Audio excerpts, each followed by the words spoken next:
Hello everyone. Today is um it's one today is Thursday, January 29th, 2021 at 2:26 a.m.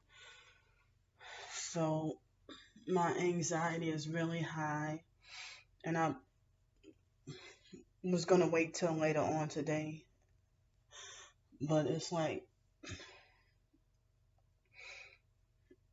I guess more like I've I've been having more like feeling panicky or having panic attacks like left and right.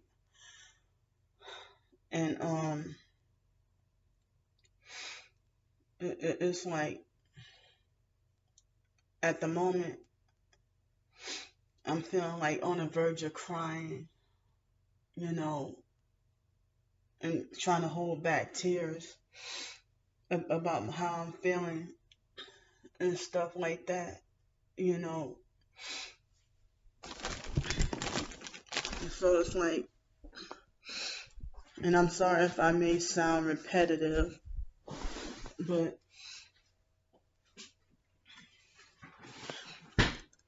sorry, oh, can't even, but I don't even know where to start.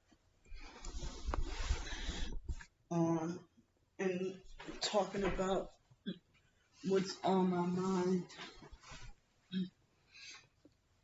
cause it's like it really seems like as if people, especially nowadays, it's ironic that the more sin in this world nowadays than back then, and more evil in this world, and at the same time, more self righteousness and more people being judgmental and self righteous and act like they think they have the authority and the right to condemn and judge what a person has been through. And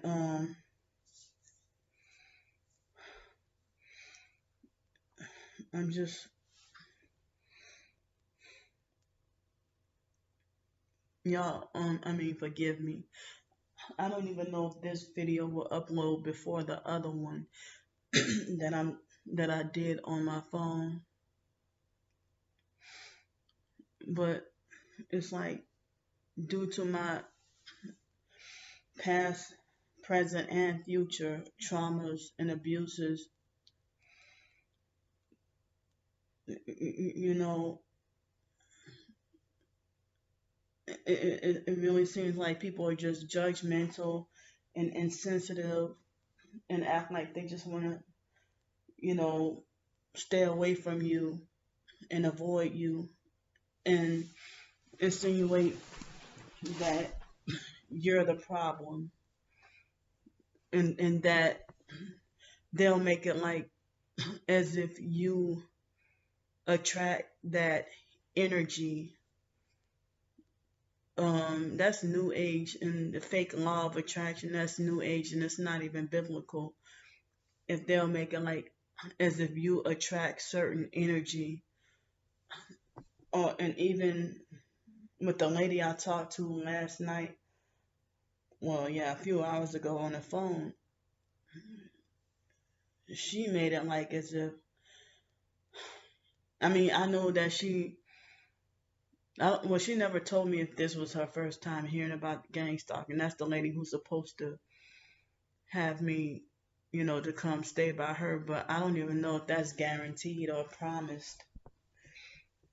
But, she's not the only one. There were quite a few people who think that, you know, growing up, a lot of people have, tried to bully, harass, and lecture me about how I'm too negative, energy draining, and complain too much, and that I draw negative attention to myself. And it's like they're using that to defend and justify, defend the gang stalking that's happening and always make it like as if you're the problem or something is wrong with you, or they be like, oh, here we go again.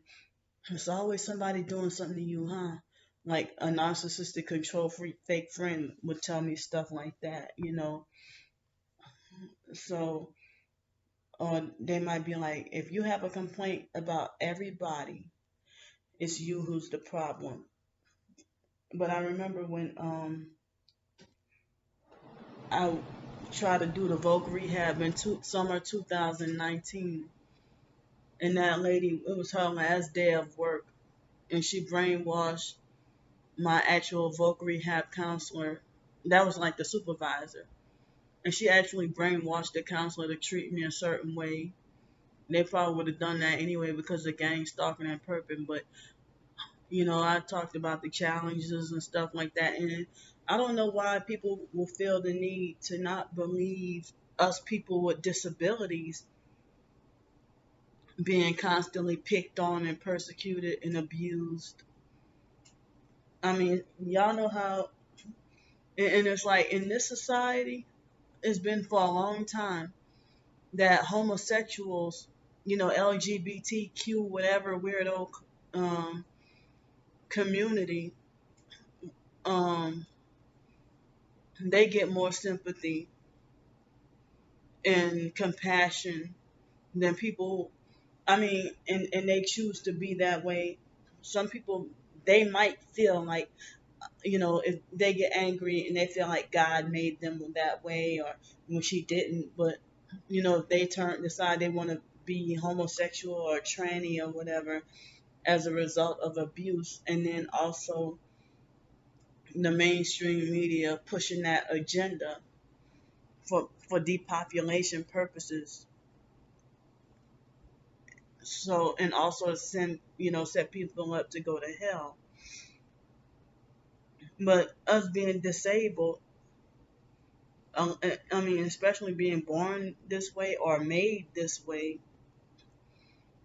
we people with disabilities hardly have anybody to advocate for us or fight for us or defend us, unless you, and especially it's worse when you have what's called an invisible disability, where people will ask, where are you disabled at? I don't see you as disabled, but they'll call you crazy in a minute. But they'll call you mental in a minute. And under social security, they consider, if you have a mental disorder, they consider that disabled, like mentally disabled. But I always wondered why, even in college, why were there more scholarships offered to LGBT community and not disabled people with disabilities and people who supposedly, you know, able to overcome, their struggles and their setbacks and their obstacles with, being, if you're in a wheelchair, and people make like, because if you're crippled up in a wheelchair, even if you're mentally normal, they'll treat you a certain way, and they will treat you a certain way or try to handle you a certain way, and they think that being in a wheelchair equals being dumb. But I think I've seen, I don't remember what position he had. I think it was a man at University of North Texas. He was a black man too, and he was very articulate and proper. And I think I remember he used to give me some encouragement. And I don't remember too much about him, but he was like the head of this people with disabilities department and the testing center and all that. Can't even remember. I think his first name was Randy, but I don't remember his last name. And so, and I think he had held like I thought he was a professor, college professor, but I don't remember. But I just remember him being like the head of the disabilities, the people with disabilities department at University of North Texas in Denton, Texas. So and I've seen some other people who are seen as disabled, and you know, they seem smart as hell and mentally normal, and they don't let their disability stop them or anything like that. I'm hoping that y'all can hear me. I mean, this is the heater on. I'm sorry, my ears are itchy, but and it's like I feel like I don't. It's like I'm gonna get my feelings out, my emotions out, and people think, oh, all she does is whine and cry and complain in her videos and beg for money, and which is not true because not every video, but it's like I just wish that I can have some people to be compassionate and understanding, you know. And I said also that I would love to be compassionate and understanding to y'all situations too. But it seemed like as if I post YouTube videos and more like talking to a brick wall because nobody's listening, and me being ignored mostly. you, you know um but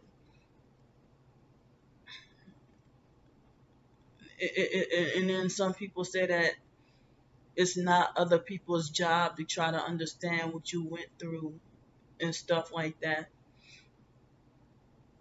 But the idea of being disabled and forced handicapped, robbed of my childhood and adulthood, and you know and being grow up being in a cult, and um dealing with just almost everybody, and you're surrounded by nothing but abusive people who all they do is tear you down and put you down. And then through the abuse and the medical experimentation, you end up being emotionally hypersensitive and hypersensitive to everything. And then people make me out to like as if I'm supposed to feel like a alien from outer space or something like that. And as I said before, if I'm venting out my talking out my feelings, also so y'all can be able to understand, hopefully, understand me better, and have at least, having some compassion. But I feel like I just can't even. I mean, I have difficulty holding in my emotions. Excuse me, but um, it's like it's only okay. It seems like it's as if it's, and I've talked about this, quite a few times before. It seems like it's only, I mean, it's okay for celebrities to talk out their traumas and abuse, and then when they're silent on it, people begging for them to, you know, talk out what they're going through. But us normal people, or nobody, or it's like if you see a reality TV show, and people are acting a certain way on there, and people love to be entertained by that. But it's like if you have a certain personal situation, because people would try to blow you off, and they would try to blow you off, and make like as if you don't matter, or like you don't have a right to have your voice to be heard, or like you don't have a right to have any closure or support for what you're going through, or what you haven't been able to heal from. And so um, it seemed like people just look at me as less than human and less than normal. And it's like, how can, I mean, it's very difficult for me to try to heal or move on from, you know, having things done to me and still done to me. Like, how am I supposed to be able to heal from being deliberately held back from trying to get a job and then blamed for it and told that something is wrong with me and I have a bachelor's degree, and if I try to go get a job and then the potential employer makes it like as if I have some explaining to do, and I can't tell them about the gang stalking. But now everybody wants to shut everybody up. Back in 2019 and part of 2020, I said this before, that everybody was encouraging each other to keep filming, keep exposing. And now 2020 and 2021, they're acting like as if they want to work extra hard to try to make you shut up or make you just be quiet or forget about it or stop thinking about it or stop talking about it, or they making like as if you're making a fool out of yourself by you know and my feelings are real. I'm not just faking or acting, you know. But it's like the reason why I haven't been able to get over my past and my abuse and stuff, because it's still going on, and I don't even care what. I mean, I don't even care because I'm getting my damn feelings out and getting my emotions out. I'm not stuffing anything in. I'm not stuffing my feelings in. You can call me childish and petty or whatever all you want, because it seems like is that the victims of abuse get blamed, you know, they get blamed more than the actual perpetrators. And then you get called like a weak person, or you'll get called like people will consider you a weak person, or they'll try to make it like as if you're a punk or wussy or whatever, or that you should, you know, try to fight back. But then it seemed like throughout the years, me trying to fight back against bullies and abuse, it seemed like as if I'm the only one who gets punished for trying to stand up for myself. And I try to stay alone, stay by myself, stay out of trouble, you know, and it seemed like as if, and I should have every right to use whatever social media platform to talk about my experiences just like anybody else. The fact that people would be like, oh, stay off YouTube, stay off social media, stay off this place, stay off that. Well, you need to stay off the internet. Or if you can't handle it, you just stay away, rather than the abusive. But I mean, people ain't gonna tell the abusers, you need to learn how to have more compassion or be nicer to people or stop being so harsh. But like that was like when I felt hurt about being taken advantage of with the driving test. I think it was in 2004, and I had an emotional meltdown when I was living in New Orleans Towers, and all people can do is just say you shouldn't be driving, or you should just stop driving, or stuff like that, rather than allowing me a chance to get to go and drive. And so, I've been throughout the years by narcissistic abusers or a narcissistic control freak fake friend, you know, throughout many years, been falsely accused of playing the victim, and I'm not playing any victim. I know I've been victimized and abused and been hurt and never really had the proper closure or justice for my hurt, and I'm still being hurt. It's just like the same pain and abuse, but just different people in my life doing the same thing that happened, like trying to force me to relive my childhood and in a way that I can never let it go. And then they think the only solution is pills and mental health, because they narcissistic abusers will falsely accuse me of, they will try to bully, harass, and lecture me and falsely accuse me of trying to wallow in my own self pity or trying to seek pity and attention from others, or falsely accuse me of being attention seeking, and then they try to bully, harass, and lecture me about my behavior. And those are the same people who do the abuse, do like whatever kind of abuse.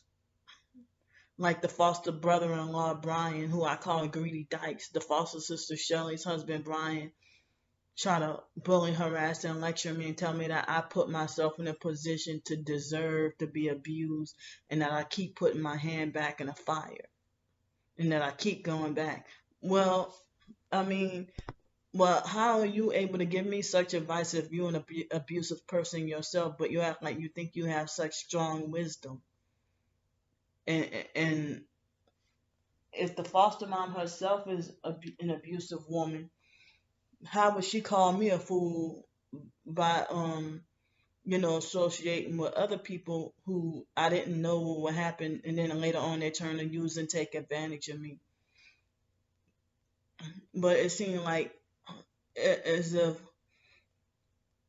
I get backlash for me being the way I am, and if people say that I act like a child, or I don't act my age, or I'm not mature, and they blame me rather rather than the abuse that I've been through, that I had inflicted on, that I have still don't really know how to move on from or heal from such abuse and everything like that. And so, I mean, even the lady a few hours ago when I talked to her, she even, tried to make it like as if basically trying to insinuate that whatever gang stalking and stuff that I go through, that I basically attract that. And that's what some of the fake TI perps try to insinuate too. And she thinks, oh, just get away from all those people. I'm trying to tell her that, basically you can't get away from the gang stalking. And so I said, you in this program for life. And so she said, well, that's a whole bunch of hooey. The only, it seemed like all these fake beat gang stalking books, they offer a new age sellout fake solution, and those are the ones getting the most sales and success. And those are the ones who have high level, high amount of subscribers, and they just feeding y'all nothing but lies. And they're the ones who get all the likes, comments, and subscribers.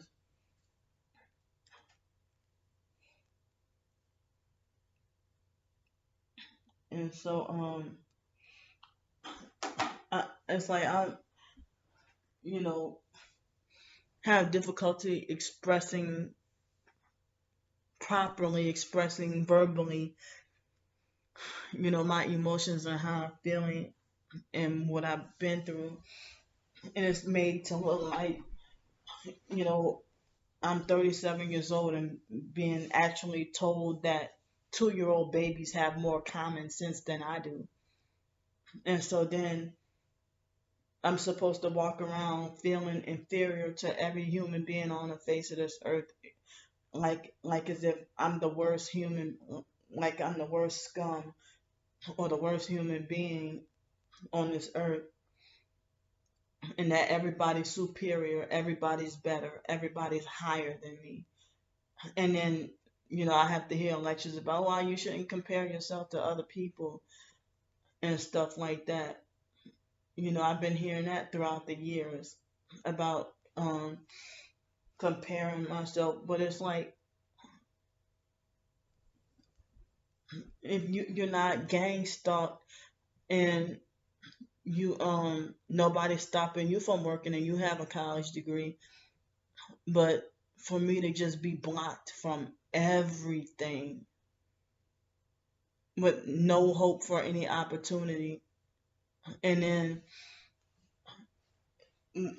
when other people say something pessimistic about my dreams and hopes and wishes and my optimism, it's like they try to shut it down and make it like it's impossible or it's illogical, whatever, all that. But then, like when I do try to feel optimistic or hopeful, they'll try to make it like as if, they'll try to falsely insinuate that I have delusions of grandeur or something like that, and they're not even qualified to diagnose me. But then when I, you know, if a person said, well, why don't you go get a job at McDonald's? I know McDonald's won't hire me. They never hired me before. And then they try to say it's the realistic thing that if they do hire you, then you're gonna have to put up with workplace mobbing and workplace bullying. That they're gonna set the stage for that. But it seems like being in this gang stalking program, it seems like as if they want to make sure that you're pessimistic and hopeless and stuff like that. And it seems like, I know there's no hope in this world and only hope in Jesus. And so, and then there are people who say that never let your enemies know your pain, or don't let people know your pain. But it's like if I don't do these videos and I just hold everything in, hold all my emotions in, and bottle them up, I don't want to go crazy. I don't want to lose my mind, and I don't want to lose sleep like I'm losing sleep right now, thinking about certain things. And I mean that I've been feeling like, I don't really have control. Not, I mean, I got some control over my mind, but a lot of times I feel like I don't have control over my own mind. So for me to have a bachelor's degree and, for me to, now who the hell would be hammering something at 2 something in the morning, almost 3 o'clock in the morning?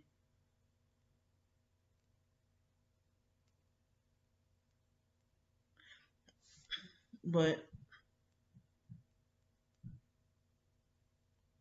y'all hear that? And that sounds like it's right, like outside by my door.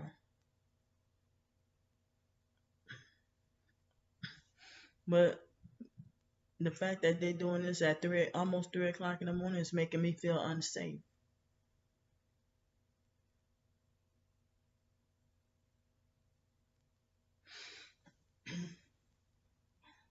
But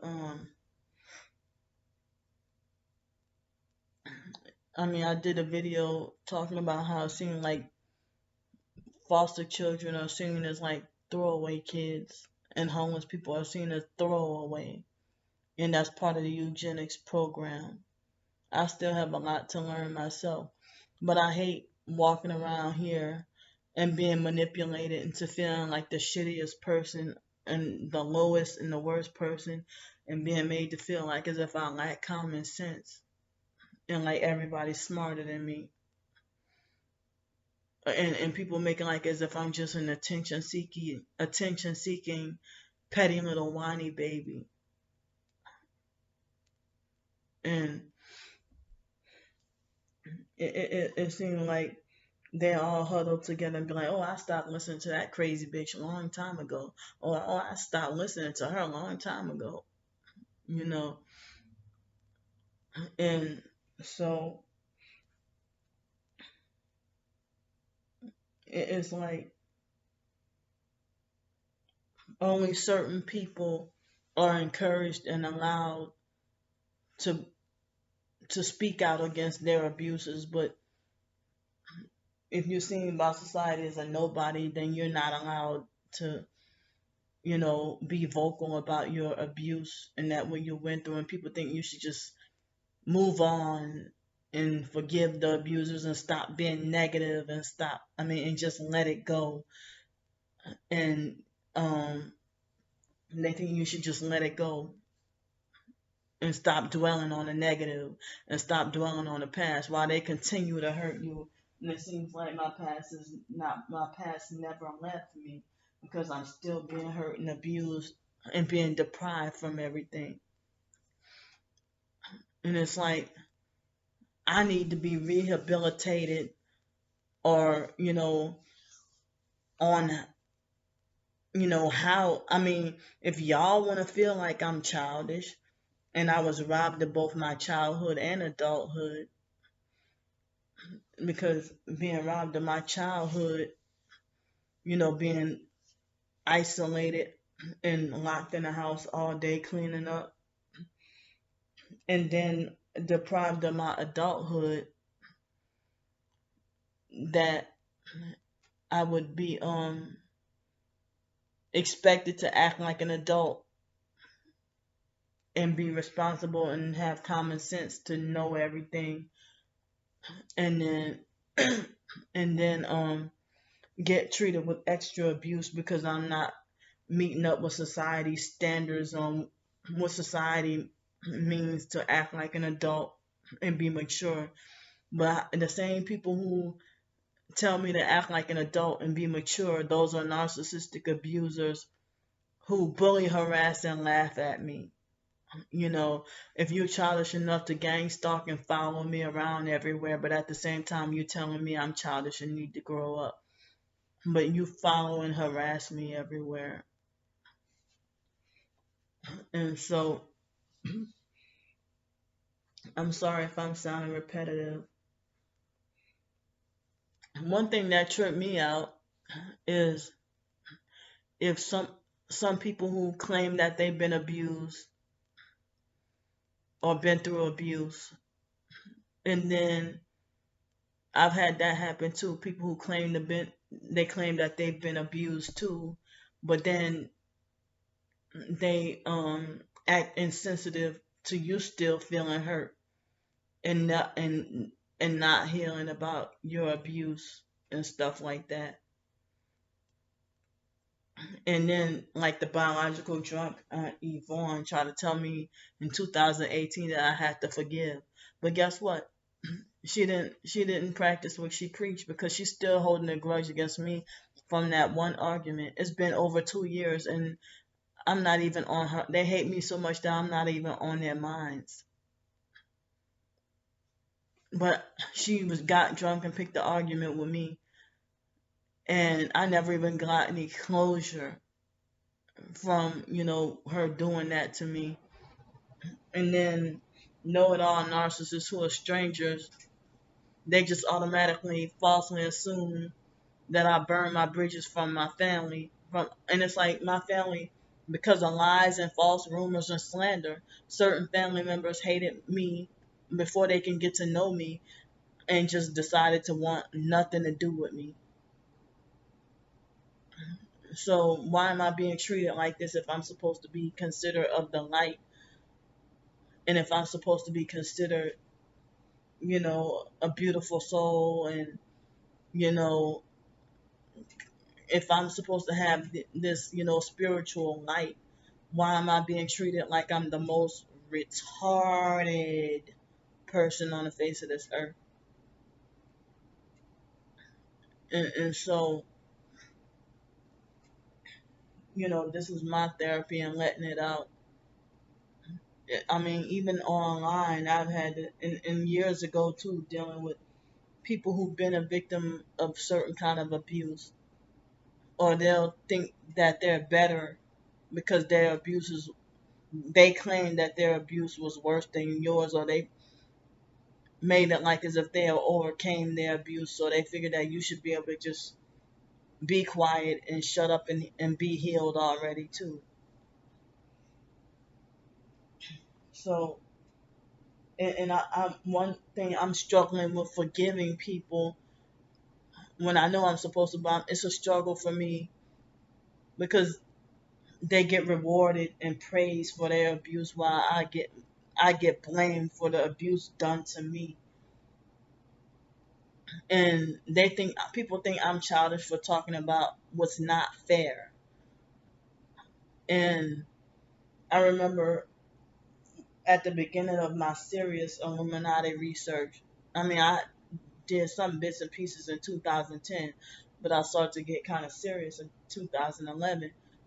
And one of the things that I saw on, what was that called?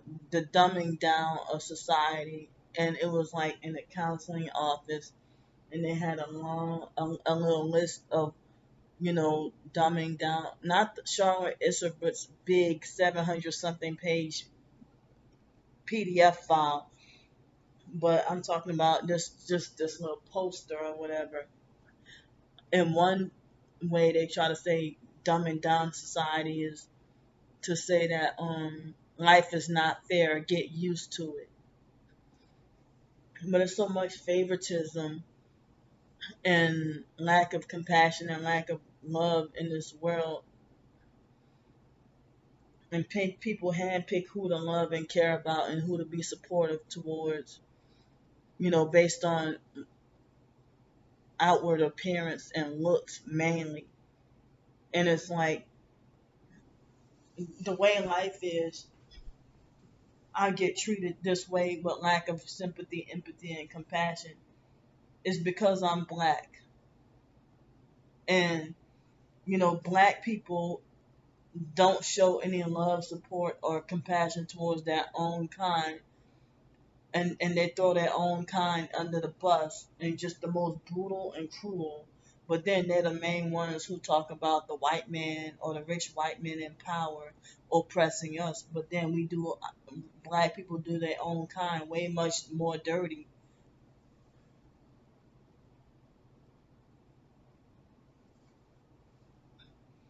And then there are some people who think that you should just shut up and stop focusing on your abuse and just focus on the word of God, in which, and they assume that you never pray or that you never read the Bible.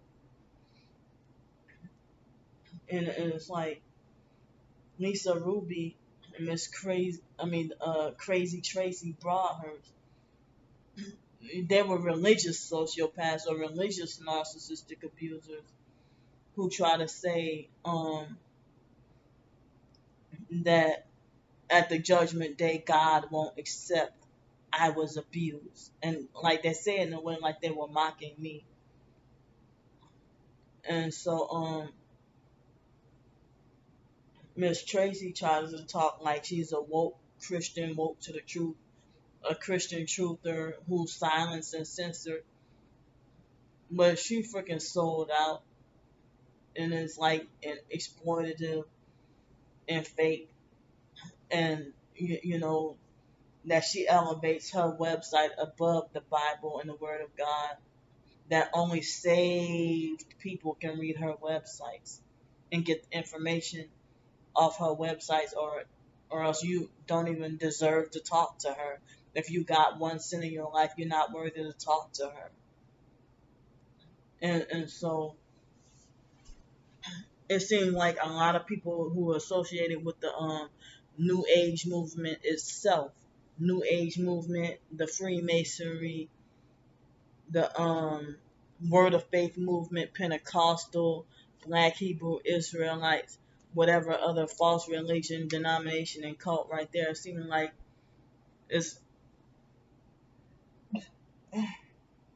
excuse me, there's so many exploitative, narcissistic abusers who use the word of God to manipulate you to their own, manipulate and control you to their own agenda, and to try to make you feel like try to make you feel like a failure Christian, or they act like as if, like, a lot of narcissistic abusers want to call themselves, trying to puff themselves up about how they can try to give you tough love, or they act like their lectures are supposed to strengthen you and better you, when it actually, make you feel like everything is just impossible and too hard, and make you want to give up, and make you feel like you're not good enough.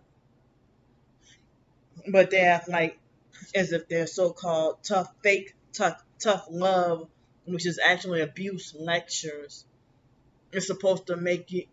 They act like it's supposed to strengthen you, and they don't even care about you, and they tell you to their face that they don't care about you, and they try to control you and try to fix you,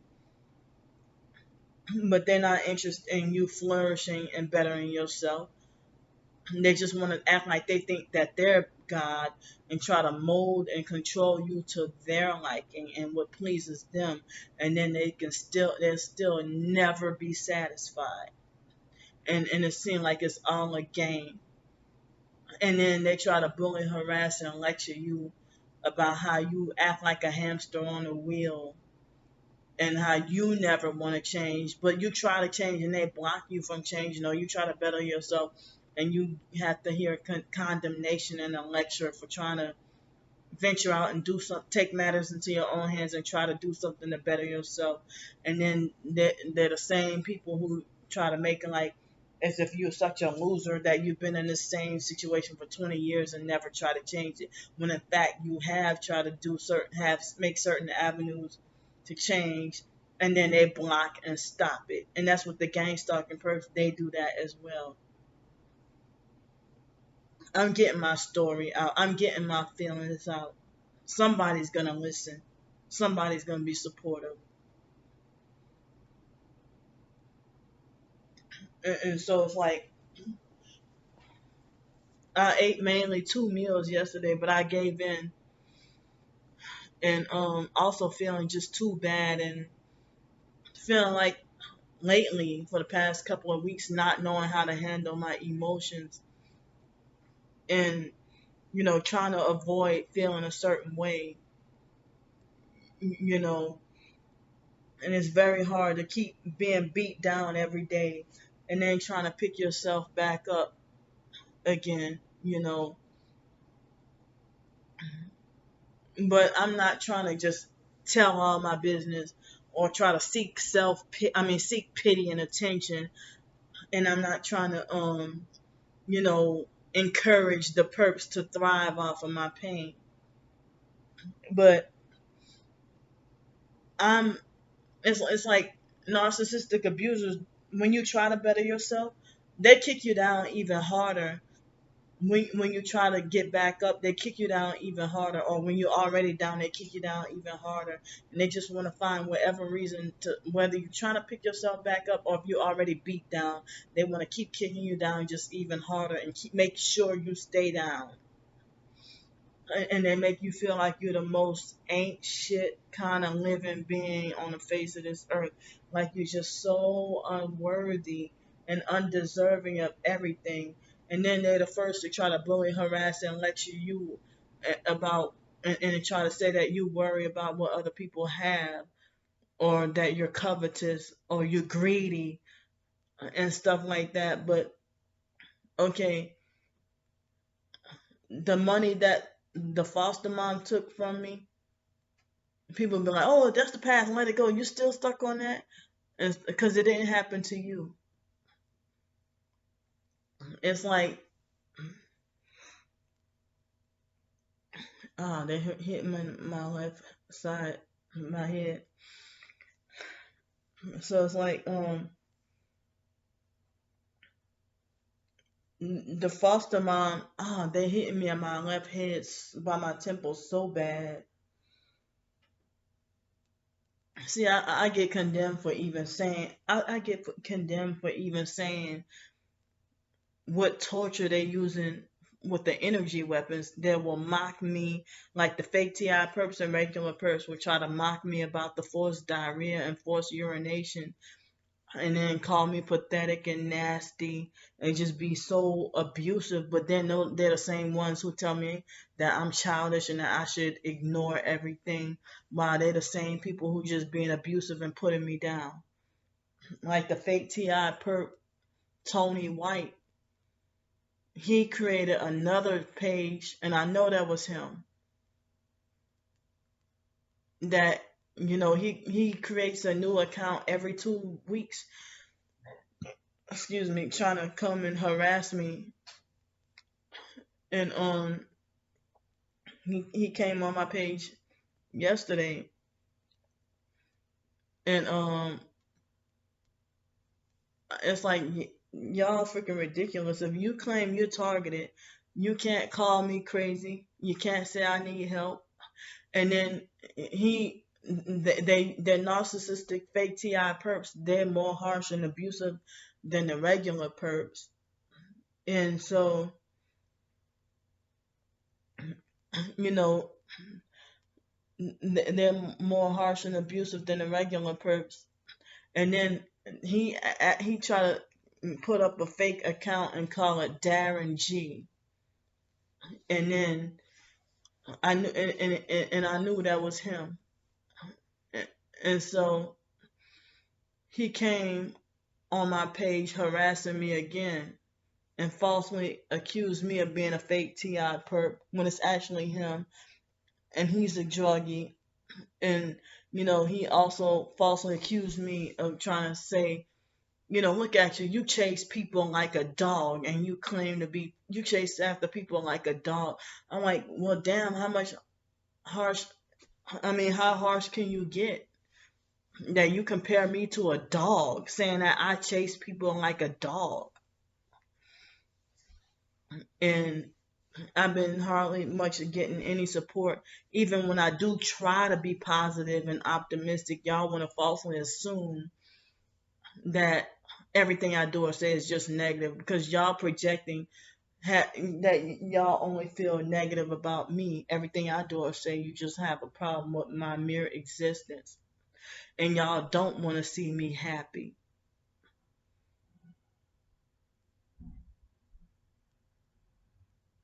But it's like the gang stalking and narcissistic abuse. It seems like they want to steal what's rightfully belongs to you.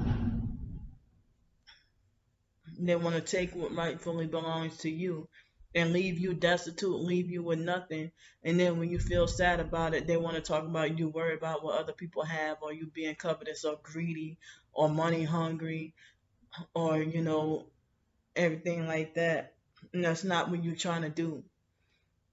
Because my life or any of our lives could have been better. So why don't we have, or they make it like as if me speaking out against my gang stalking experiences, that I'm sinning by speaking out on my gang stalking.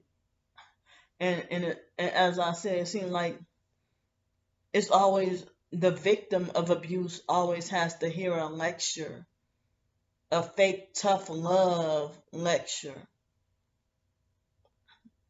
You know, and then they try to, if no one in this gang stalking program, they know damn well we don't really have control over our lives, and then they try to bully, harass, and lecture you about whether or not you want to be a victim or a conqueror. And they make it like it's your decision or you choose. Like the fake T.I. Perk DJ trying to make it like as if I choose to be in this situation and that I can get my problem solved. And he make it like, oh, you're still in the same situation after so many years and you ain't trying to do anything to better yourself. But the solution offered is for him to try to make me sell my soul. And I don't know. It's like I can tell he so badly wants to be my pimp, and he put that fake account up called Chief Handler, your owner. You don't run me. You are not my owner. I'm not a damn dog. I'm a human being. And then black men abuse and degrade other black women so harshly while they put on that front like they and the same people who dog you out, black men who dog me out or dog you out and disrespect you and treat you like spit is more worthy than you. They're the same people who want to address you as a black queen or call you queen, but then talking to you like worse than shit. And you know, it's like people have a problem with my books. I'm trying, and not all of my, I mean, and even the positive stories, y'all say that it's lame, that my stories are lame and corny, but I have positive and negative. Life is positive and negative. So I mean, I have good and bad stories. In my short stories and also you know nonfiction as well. And there are times when you think something is good and positive, but it's not good and positive in God's eyes, or something might be good in God's eyes, and you might not see it as good. You know, and I've heard stories about how you might be bitter and angry that you didn't get that record deal that you wanted to get, and maybe be angry at God. And then later on, you find out the truth. And if you wanted to be a singer or a rapper, then you realize you get angry at God for a while, but then later on, as you get older, then you realize that He was protecting you and that He chose you, and to fulfill, you know, I mean, for you to basically, how do I put it? Basically, what Jesus Himself already fulfilled, God's plan.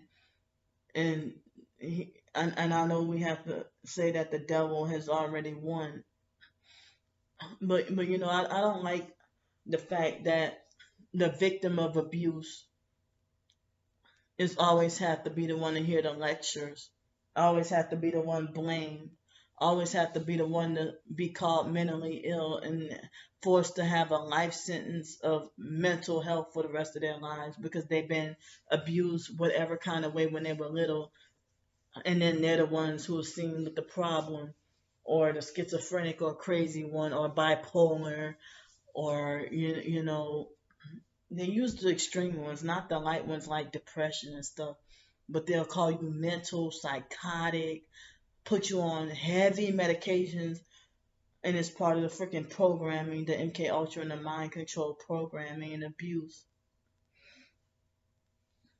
And it seems like people being just like judgmental and insensitive, and it's like, how can you be judgmental and insensitive towards being abused if you've been abused as well, and you act like you think you've never been abused, and then you turn into a predator and an abuser yourself, and act like you're less sensitive to others suffering. But people think you're attention seeking and crazy for being outspoken about and vocal about your abuses and wanting justice and closure and healing. And it seems like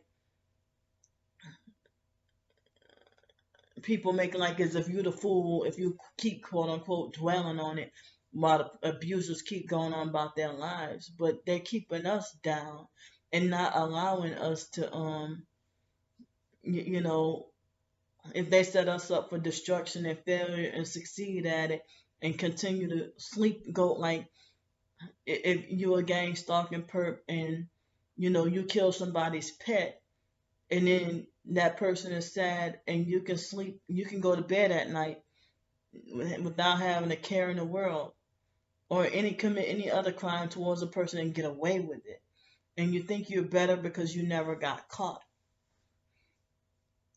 But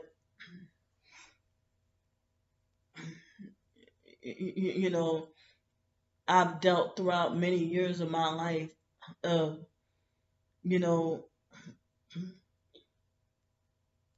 it hearing a lecture about if they make it like as if a person chooses to be a victim. And then when I was suicidal in 2010, they had this lady named Lucky that tried to tell me, you're only a victim if you act like one.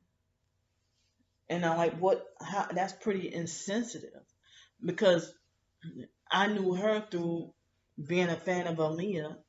And I'm like, well, damn, if Aaliyah would have been vocal and outspoken, about what R. Kelly or her mom or uncle Barry Hankerson or whoever else in the entertainment industry have done to her, she would receive backlash and they would call her crazy as well. That you speak out against any abuse, the system is there to call you schizophrenic and to try to cover up abuse. But then, you know, if you decide to drink one beer to try to mask the pain, then it's rehab for you and punishment and detention for you. And the fact that, you know, everybody, and it's like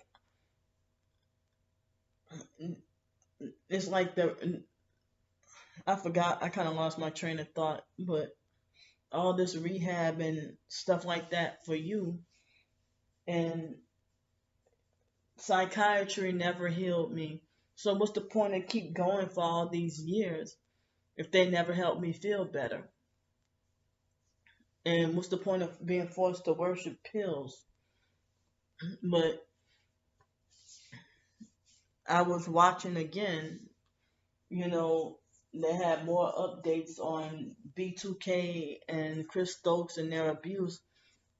And then, yesterday it was the video being exposed about Jehovah's Witnesses and cults and abuse and stuff. Because that ties in.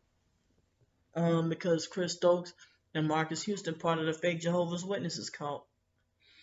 So, I mean, I know they say cults rewire the brain. And it's like cults rewire the brain, and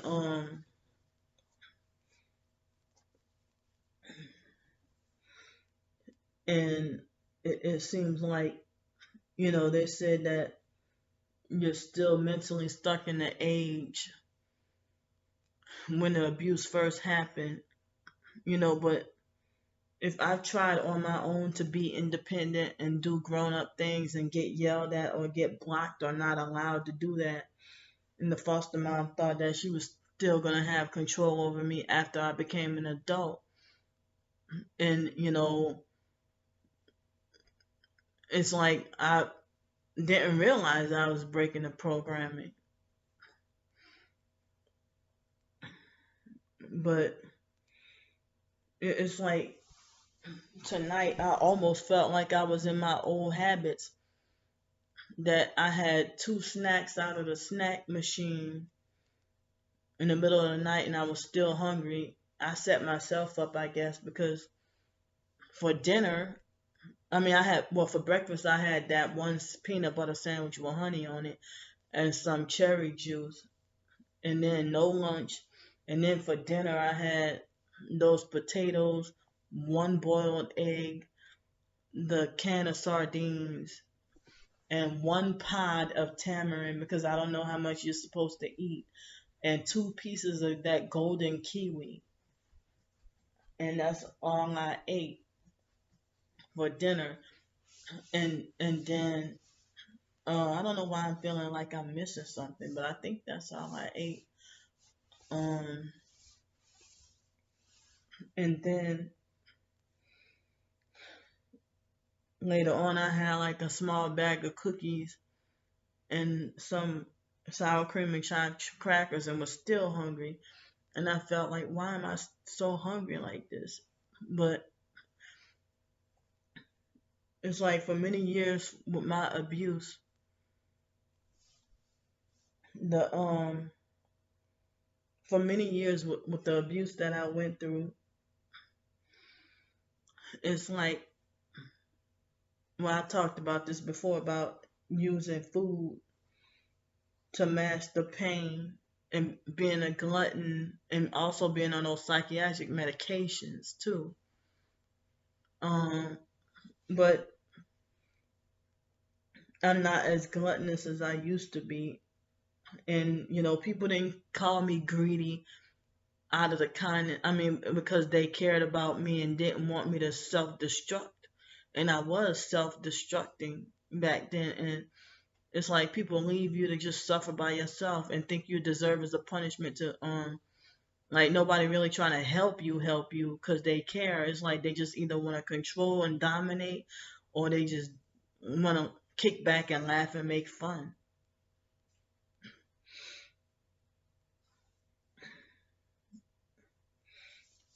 But it's like I hate this life and my mind being the way it is, that it seems like society makes it like as if everybody is mature, more mature than me and higher than me and have more sense than me. But then they tell me, oh, you shouldn't compare yourself to other people.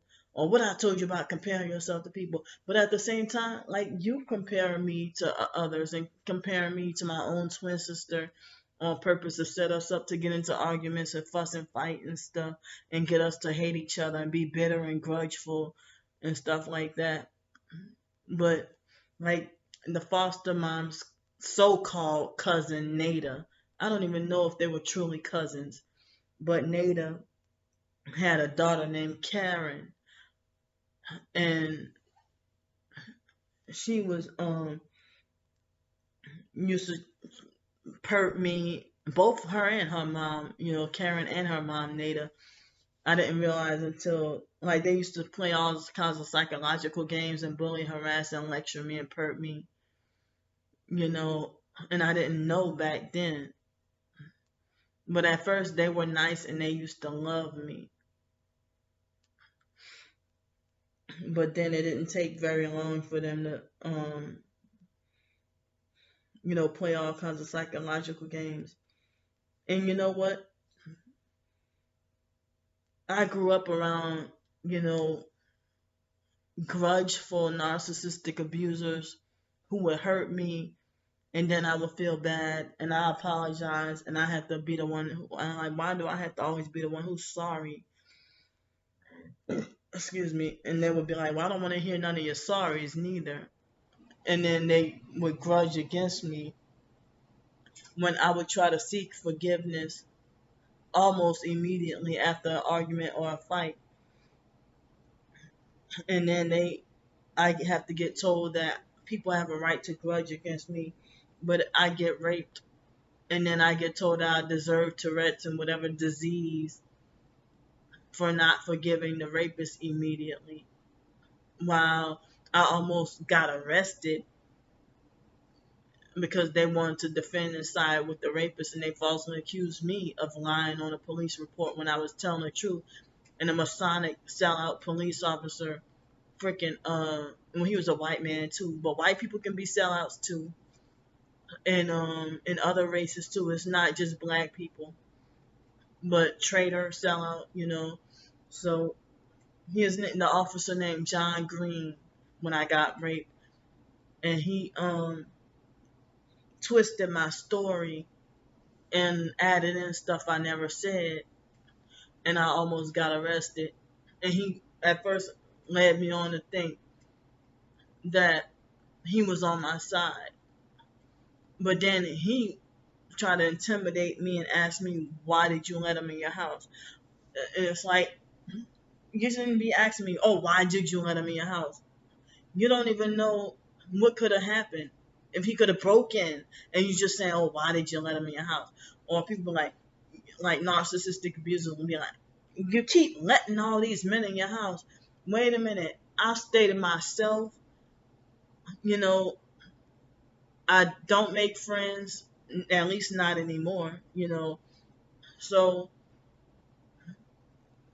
one thing with narcissistic abusers is it's okay for them to generalize.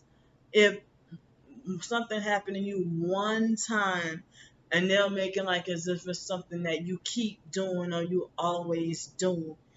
And narcissistic abusers always act like they think that is their duty or their job to act like as if they want to make you learn your lesson their way. If they want to give them pat themselves on the back, pat themselves on the back and give themselves brownie points about how they can make you learn your lesson. And they always try to bully, harass, and lecture you about lessons to learn, or you should have learned your lesson, or you still didn't learn your lesson, or they be like, you still don't learn, do you? Or you never learn, do you? But they always puff themselves up about wisdom and common sense and stuff like that. They always puff like arrogantly brag and boast about them, common sense and talk about how mature they are. Like the young ass kids want to brag about their so called maturity. Oh, I've always been mature. No, your ass is a narcissistic abuser who's spoiled. You get to be spoiled and entitled. But I'm dealing with a lot of hurt and I have a right to be hurt. And I have a right to not be coerced or forced to hold this pain in. I have a right to let it out. Just talking. I'm not hurting anybody. I'm not hurting anybody by talking. But it's like I'm forced to be muzzled and quiet and be called childish and immature for being, feeling a certain way about, always being punished with the thumbs down and bad comments and stuff. And it's like, why don't I have a right to point out what's unfair and point out what's injustice and people's favoritism? And now the thumbs down have increased to 8, 9, and 10 thumbs down on just about every video. And it's like, if I'm told don't worry about it because they get paid to do that, some of them don't get paid to do that, but they'll still do it just to be mean and evil. But that made me feel gaslit and made me feel like, what am I saying wrong? And so, I even talk about if I do a video talking about, my accomplishments on my books, that still get thumbs down. I'm supposed to just muzzle myself and ignore it. And then everything build up and then I end up lashing out and getting frustrated or going crazy or doing something weird. But, you know, and even my twin sister told me that despite what we've been through, is that it's a surprise that we're not drug addicts or alcoholics. But junk food and used to be my drug back then. And I didn't realize that, a few times I nearly killed myself just eating junk food. And, and people would, try to judge you as foolish. Self-righteously and hypocritically judge you as foolish and not realizing your pain and suffering and what you're going through. Like 5 years ago, no, it was 4 years ago, when I ate 5 pralines and was battling after reality kicked in And after dealing with Lisa Ruby and Tracy Broadhurst, after dealing with them, I ended up, battling on whether, I mean, because I thought I promised myself that I would never attempt suicide again back then, you know, and I was battling on whether or not I wanted to commit suicide or stay alive or what to do. And just the day before, somebody gave me some free pralines at the farmer's market. And then I had to hear a lecture about, oh, look at all that, like somebody meddle in my business and try to bully, harass, and lecture me about, oh, that's a lot of sugar or so much sugar or too much sugar or whatever, trying to bully, harass, and lecture me about sugar. And so I was on this medication for sciatica. But before then, I don't know why I did it, but I wasn't depressed. But I haven't eaten much candy in a long time, and I seldom eat candy much anymore. Every now and then I'll eat candy, but I don't eat much candy anymore. But I still have a problem with cookies and cake, and I think I even somewhat slacked off on chips. But and I drink no sodas, unless every now and then a ginger beer. But for whatever reason, I went to this candy store downtown Greenville, South Carolina, and I just ate a whole bunch of candy.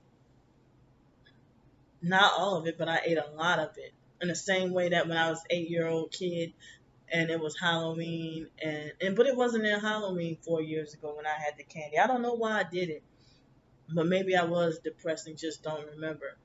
But I ate a lot of candy and I was fine until a few days later. A couple of days later, I had pain in my right hip, sciatica so bad I couldn't walk, and it was pretty crippling. And so they put me on a medication that my blood sugar would show as normal, but with the medication that they had me on, that my body couldn't tolerate sugar after every time I took that medication. And even after I stopped taking that medication and supposedly no longer in my system, I would feel this diabetic kind of or weak kind of feeling or a certain kind of way, that I would get the shakes after taking this medicine. I would get the shakes every time I took the medicine. Every time I ate sugar when I was on the medicine, even afterwards. And then I mostly let off of eating high sugar and lost a lot of weight. And then in the beginning of 2018 was when my body stopped having those feelings, whenever I would eat sugar. But I think I was on those medications for a long time. I forgot what that, I keep forgetting what that sciatica medicine is. But the meclizine, I think, is the vertigo medicine. And I get those two medicines mixed up. And then they put me on another medicine, and I was very sleep deprived. And I um they put me on another medicine called ondansetron. That's also for sciatica when the other one wasn't working. And ondansetron, I heard, was a very bad medication that would kill you and stuff like that. And so it's like, I think it was October 20th or 27th or 22nd, somewhere around there. And it was a Sunday 4 years ago. And I ate 5 pralines. I used to do it a few times when I was in my teenage years and I was on those psych medications, and it didn't really have an effect on me. But I was on that medicine. It was before the ondansetron. and I thought I was gonna die. And because I didn't quite want to commit suicide, but at the time, but I was hurting emotionally so bad after what Miss, and I think I talked about this story again, but I'm gonna talk about it again if y'all haven't heard.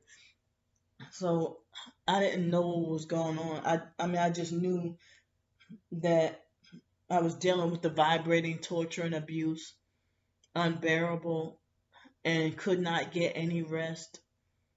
And the vibrating started when I was in Los Angeles, and it was so bad. And I didn't realize I was also dealing with electronic harassment torture. And so, you know, after a while of dealing with Miss Lisa and Miss Tracy and their abuse and them telling me that there's no hope in heaven for me and stuff like that, and saying that at the judgment that and God won't accept I was abused. They will say that God won't accept I was abused. But I'm like, whoever said that I was gonna make an excuse for whatever sins, you know, you don't know what I'm gonna do at judgment. You might be the one making excuses or trying to manipulate, think you can try to manipulate Jesus, trying to think that you can talk your way out of hell. Um, so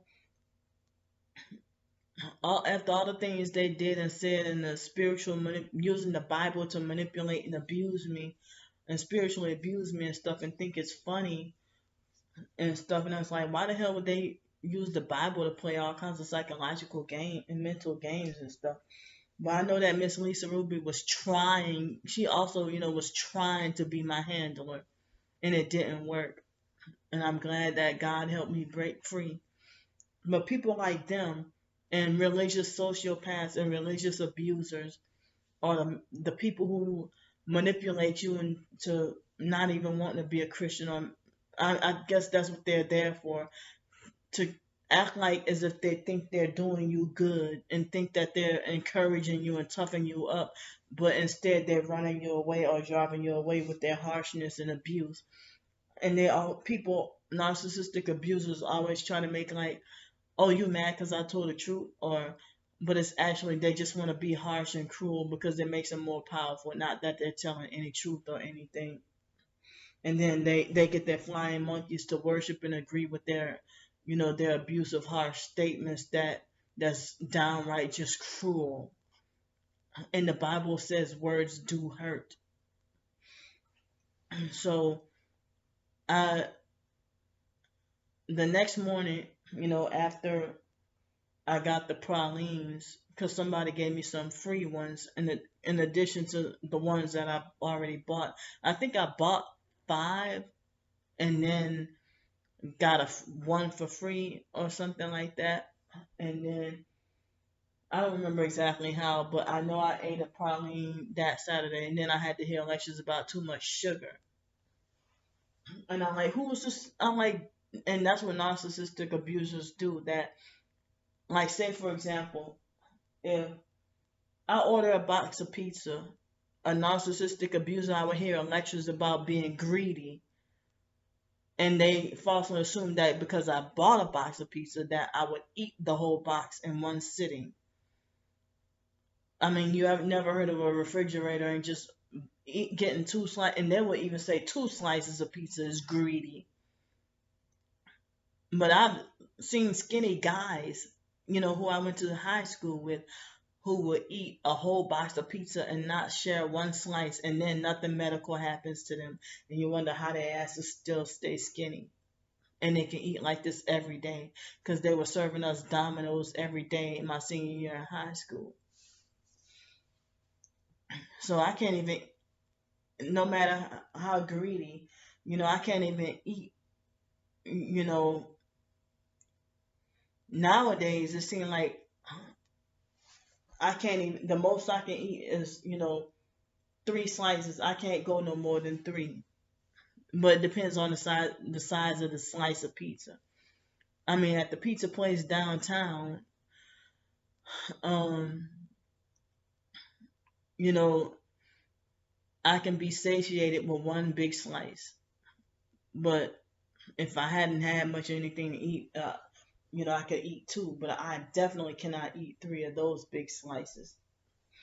But when I would be on those medications and be depressed, I would overeat um, as a coping mechanism, and I'm glad that I broke away from that because and I was on those psychiatric medications for so many years, and I had to retrain. It was very hard for me to try to retrain my mind to not be a glutton, and I was on those psych medications, and then narcissistic abusers want to call me greedy and then try to bully, harass, and lecture me saying there's no excuse. I don't owe you an answer or an excuse for my life and my health anyway. You know, so you don't even care about me anyway, so I shouldn't have to owe you any excuse for anything. No excuse for what? And you work try to force me to worship the mental health system when you force me to see a psychiatrist and take medicines that gonna make me eat like that. When they try to make like, oh, you just use that as an excuse or use that as a crutch, and you just eat like that because you want to, and you just greedy. No, you just hateful. But you driving around in nice shit, so who's the greedy one? Your ass is money hungry and try to steal money and take what doesn't belong to you and then claim it as yours and figure you can get away with it. So, I mean, I couldn't and wouldn't eat five pralines nowadays. And so that Sunday, I had five pralines, battling whether or not I wanted to commit suicide or kill myself. And I didn't realize, and I was also couldn't deal with the vibrating torture either. And so then, exactly 45 minutes after I ate all those pralines, and I was on that medicine, not psychiatric medication, but the sciatica medicine. And then my whole entire body was shaking really bad. And I don't even know if I didn't go into a coma or anything like that. And I didn't fall out or faint or pass out, but I just felt super weak and shaky. And but then after that, it's like I took, the Amazing Grass Green supplement food. I had another brand of something similar. If it wasn't called Garden of Life, it was one of those green supplement foods. And so I took two heaping scoops of those and then was on the toilet, shitting for a couple hours. I'm gonna be graphic. And then I felt the shakes and I felt insatiable energy to want to, like, and I'm talking about physical energy, not new age spiritual energy, but I felt the physical energy to want to just run forever like Forrest Gump, and I had so much energy that I didn't even know what to do with it, like super hyperactive kind of energy. And then when my biological cousin Blake got shot and killed, and I had the donut sticks, and they come six in a pack, and I think it's Little Debbie brand, Little Debbie, and I had three of them, like I usually would, and it wouldn't really feel much of an effect on my body. And I went to Dollar General, which was very close, pretty close by where I was, living at in that apartment complex in Greenville, South Carolina. And that narcissistic control freak fake friend, her name was Regina Bunting, and she had a gay 13-year-old son named Tyreek. And he ought to be 17 or 18 now. And so Miss Regina and another lady, an ignorant ass fake Christian lady named Taryn or Taryn, whatever, spelled like Taryn, but I think she tried to say Tayryn instead of Taryn. And that Taryn lady, she turned out to be fake. And like, for her to call herself a Christian, she was like very messy and ignorant and was a perp and would try to arrogantly brag and boast about herself being a child of God. And she would, act like the devil 6 days a week and then wait till Sunday and fake Salvation Army church to put on her holy mask. And she was one of those people who act like she worshiped the Salvation Army. And so it's like when I went to go to Dollar General and it was very cold and I went out there in shorts and no jacket or whatever, and I was fucked up in the head. Yes, I'm sorry to but I was fucked up in the head of the idea of, my cousin getting shot and killed. And also, me feeling like that again, that not knowing how to act. Um, and so then I don't remember if I think by that time, I think I quit taking the medicine, or was I still taking that sciatica medicine? I don't remember. But I ate 3 donut sticks, and then a few hours later, I ate 3 more donut sticks, and my body had that same effect as the 5 pralines. And my twin sister was like, "Don't let pride get to." I'm like, "I'm not even feeling prideful, but I felt more scared of being locked up in a mental institution, and I heard how cruel they are and stuff like that, you know, and like the guy, he was from New York, but he said that they put him in some kind of belly cuffs and held him in this hold for 3 hours and put him in belly cuffs for 3 hours. And I'm like, ouch. I'm sorry, not 3 hours. I meant to say 72 hours or 3 days. And then they put him in a mental institution when he said he tried to commit suicide. And he probably could have been targeted. Shucks. And then he disappeared. And he was homeless. A homeless black guy from New York. And me and him had some few conversations. But, I I tried, I was still, battling whether or not I wanted to, after dealing with about Blake. And then um it's like, so Miss Regina and that Taryn lady, they both had something ignorant to say.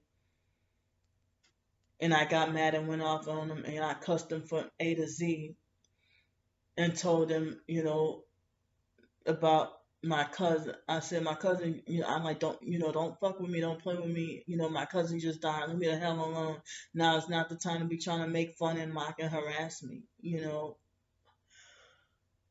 So, cause they're like, and then they sitting there like, oh, you ignorantly laughing. So, oh, you coming out here looking crazy like that, and you're gonna get sick and stuff like that. And then when I told Ms. Regina, she apologized and said, well, I just didn't want you to get sick, but it's like Miss Regina wasn't, when I first, like, when it seemed like when I didn't know her that well, and she, try to try to take advantage of my money and stuff like that. But then she turned on to act like, what I thought was a good friend, and then kind of find out she started, she would act like a narcissistic control freak fake friend, you know, and but it's like There are times, you know, you're dealing with a narcissistic, control freak, fake friend. If you call yourself having a friend and confiding in them to tell them something bad you went through, and then they defend the perpetrator against you and try to make like you were so wrong, 100% in the wrong, and that they were 100% in the right, and everything like that. And then a lot of times that's how I end up losing them as a friend. So it's like, and so when my twin sister told, I was talking on the phone with my twin sister, and she's like, "Don't you let pride get in the way." And she acted like she was trying to be subtle, with trying to look for the opportunity to try to set me up, make me turn myself in to get locked up in a mental institution. But luckily, they didn't lock me up in a mental institution, and I explained to them what happened. You know, about me eating the way I ate because of not knowing how to handle that my cousin got shot and killed unexpectedly and just randomly. My eyes are starting to tear up. But I don't want the freaking perps to try to falsely accuse me of being fake and forcing out fake crocodile tears when that's not what I'm trying to do. I mean, my eyes are starting to fill up with tears, and my heart feels, heavy, and it's in the middle of the night, and I don't want to be howling and screaming and crying, trying to have some self control. Um, but it's like I feeling like I want, like, on the verge of crying right now. But you know, I know my feelings are valid, and so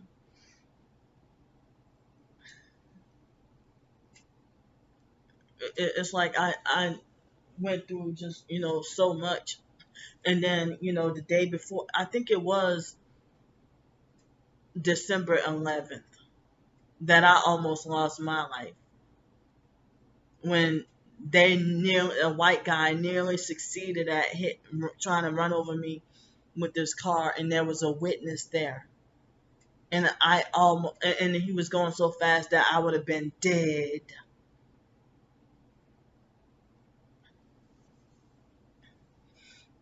So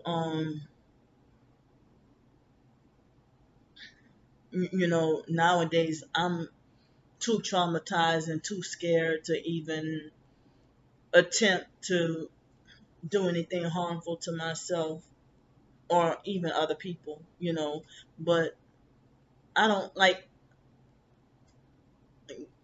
when I was 3 years old. I mean, I think I talked about this. I didn't know any better, but I killed a rabbit and I kept throwing the rabbit, not realizing it was a real animal with a life.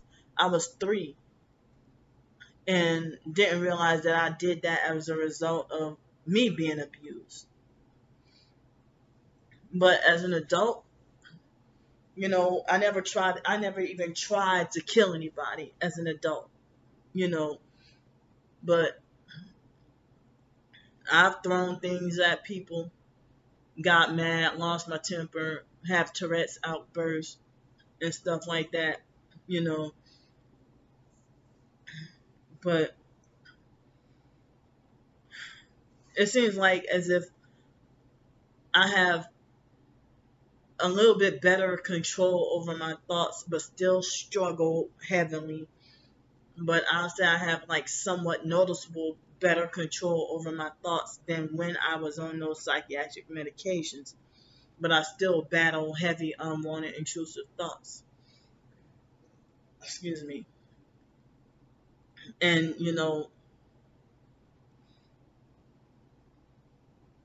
I have somewhat,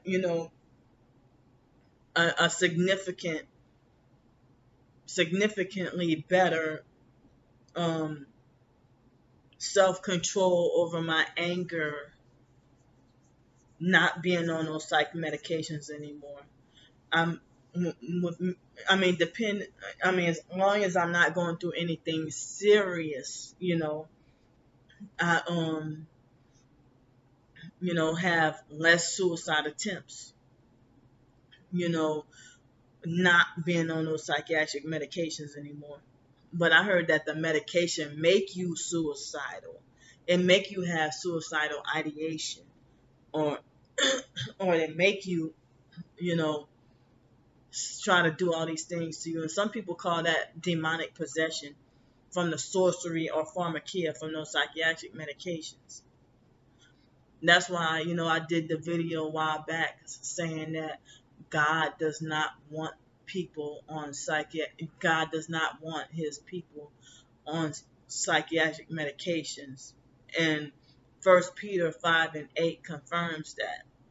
Because you're not sober or vigilant when you're medicated to a vegetable or a zombie. You're not sober and vigilant. And then me not knowing the truth and being medicated, people were, better able to take advantage of me and use and exploit me. But now they're mad because I woke up to the truth and broke away from the programming and abuse and stuff like that. But and people might think that I'm a crybaby and a whiny baby, and all I do is complain and stuff. But it's and they think I act like a child, and they say it's my fault and that it's on me. That it's nobody to blame but myself. But when it comes to certain people, if I was white, or if I was male, or if I was a celebrity, which it's like they get more compassion and sympathy. And that's the truth about society.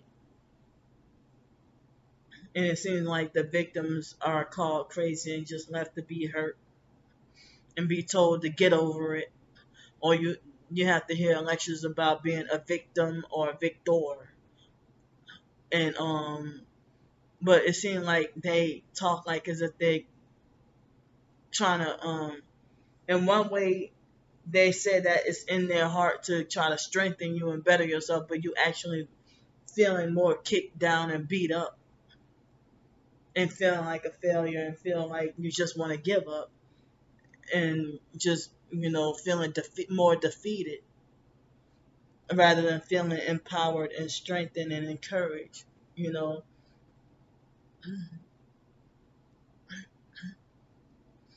and so it's like I know I have a long way to go to healing and bettering myself, but it's like, and I know I must forgive, but it's like with abusive people, it seems like as if you have to forgive them, but still stay no contact with them. But they say that in order to forgive, you have to forgive for yourself and not other people, you know. And, I don't even know if I will make this video public or just keep it private for myself, for my own personal video journal or records, or if I should just publicize it. But I'm just feeling too hurt right now emotionally about just everything. And some people try to be self-righteous and act like as if they think that they're better because they feel like, oh, I'm focusing on the word of God. I'm not worried about nobody hurting me. I'm not giving the enemy no power. And this and that. Or they'll say that you're giving them permission or right to abuse you, or by, they're trying to make like you trying to just play be a attention seeking victim, like playing a victim and being attention seeking, and trying to get pity and sympathy from others. And then the perps go as far as to falsely accuse me of trying to sell pity for money, sell pity and attention for money. When me writing my short stories and books are encourage, like I tried what I can to be encouraging for both, and this, for myself and others. And my short stories is like therapy for me. For me to talk on my videos, y'all might call me a whiny baby, but it's like therapy for me. Um, that people have uh, different ways of trying to, and it's like, how can you know how to do something if you were never taught any different coping skills and mechanisms, or more like biblical? I'm still learning, still trying to work on things, and biblical coping skills of abuse and severe trauma and abuse. And it's like, I'm tired of being falsely accused of being just jealous of what other people have, and money hungry, and you know covetous and stuff like that, when that's not what I'm trying to do. I'm just trying to figure out, what did I do so bad to deserve to have everything stripped from me, and then be just reminded of it every day, and just blocked from everything good. And I mean, and I wonder, come to find out, Los Angeles wouldn't have been a good place for me, if I would have turned 18 and just went on my own. It wouldn't have been a good place. Like, the foster mom tried to force me to still be dependent on her while she was abusing me and still taking my money, and and just rubbing in my future failures in my face, and telling me that I'm gonna grow up to be this and be that, and have this done to me and have that done to me. And there was no consequence for her abuse and what she did. And she'd be the main one to tell me if I got taken advantage of by another person. Then um she'd be the number one queen to tell me how much of a fool I am, and I put myself in a position, I allow it, and I'm not a victim.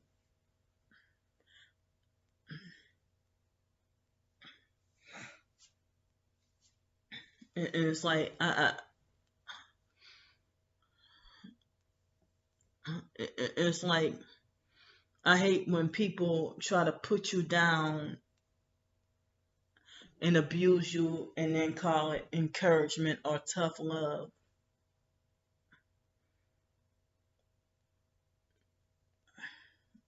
And I've been feeling just like set back, and psychologically and mentally and emotionally and spiritually discouraged heavily.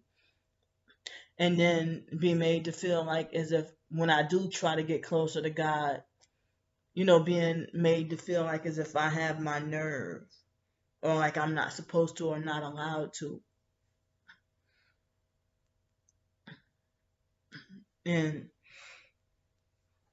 I'm tired of being judged, ostracized, and condemned by people, by masses amounts of people who think that they're God over my life, but then don't have my best interests at heart and don't care about me.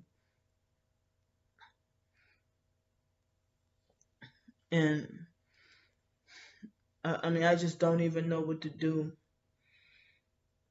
And it's like, I don't know how to change.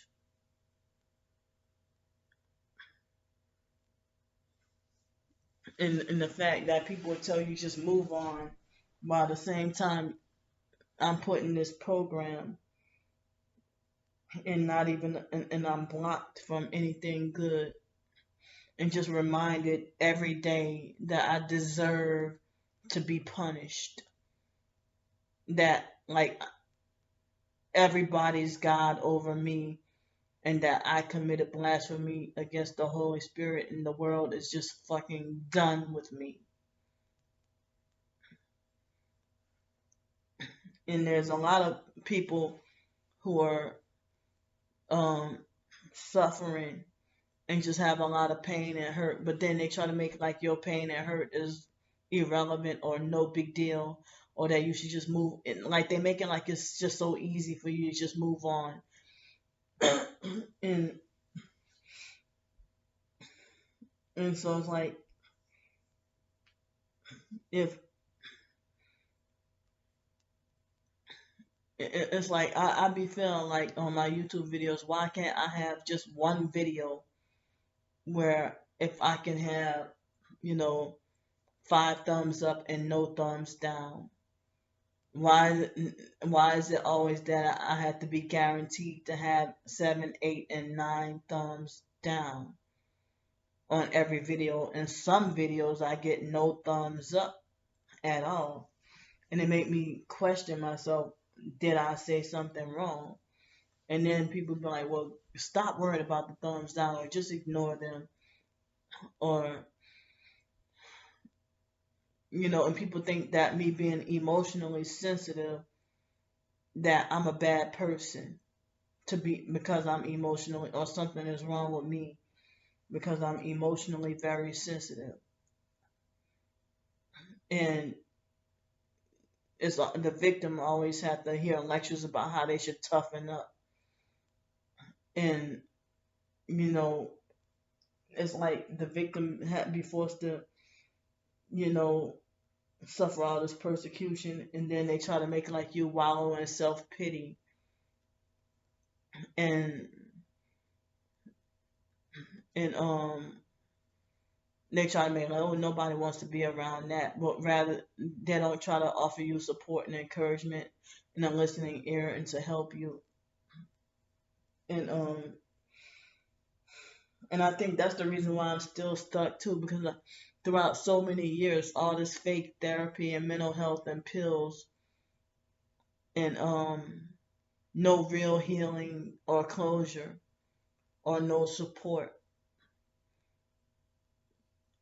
And it's supposed to be like a form of detention to hear narcissistic abusive lectures and victim blaming from mental health counselors. That's you paying them to just belittle you and kick you down even more.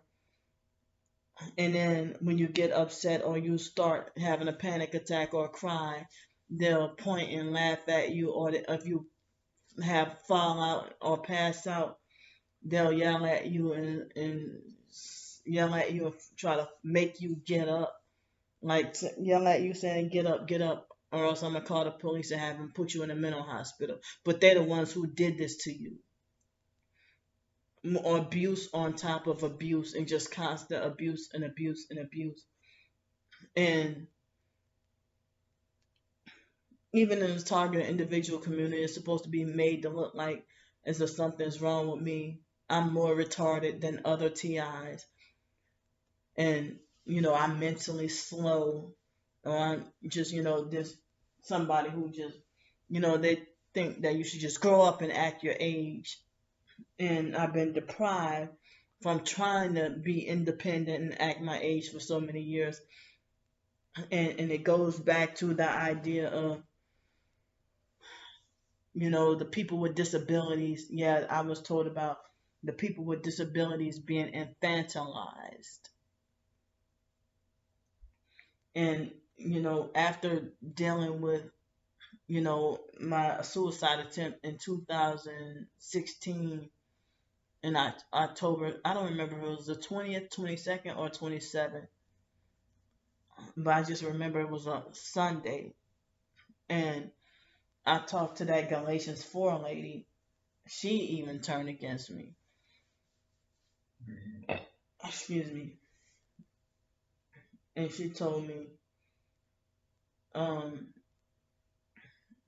I told her about, about her betrayal articles, because Miss Lisa Ruby tried to cry to me about how she knew that those betrayal articles were about her. But narcissistic abusers falsely accuse you of playing the victim, but they have a license to play the victim when they want to. They're the ones who try to seek pity and attention, but then they reverse it on you. And it's like,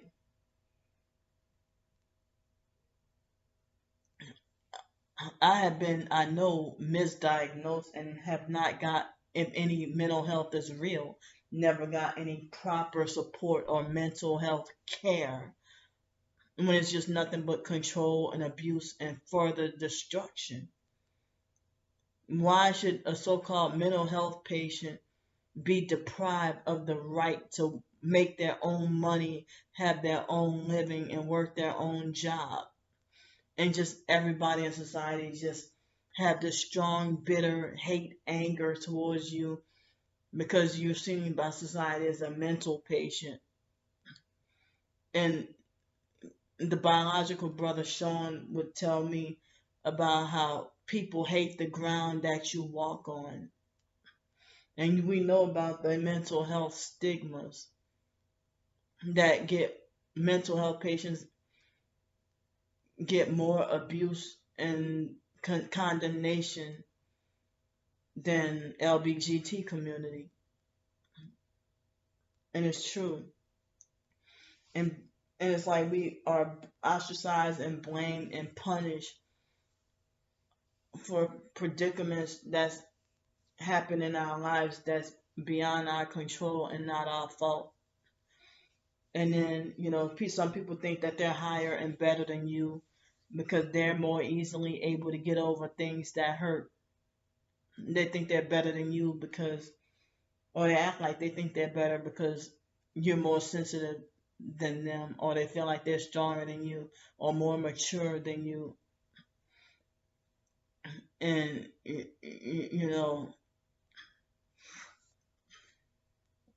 I'm sorry if I'm sounding repetitive, but my anxiety is really high and I'm really nervous right now. And I'm sitting here feeling like I want to cry but just can't cry.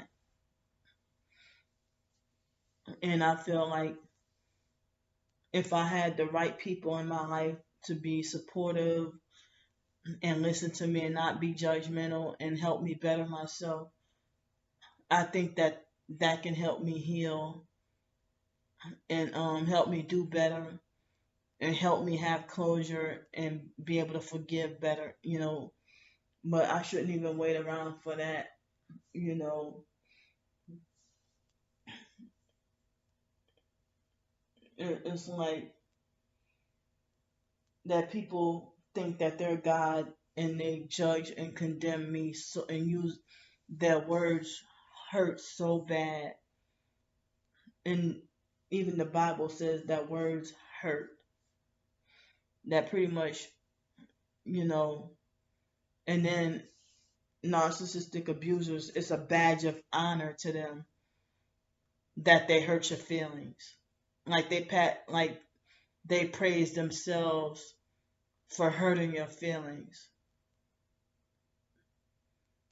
And then talk about, oh, you mad because I told you the truth. But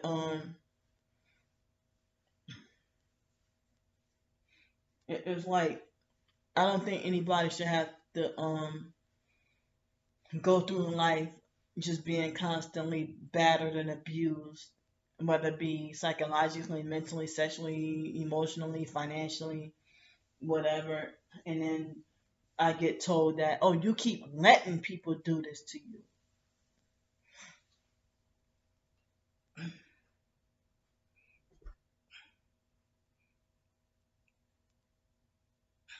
I'm sorry, y'all.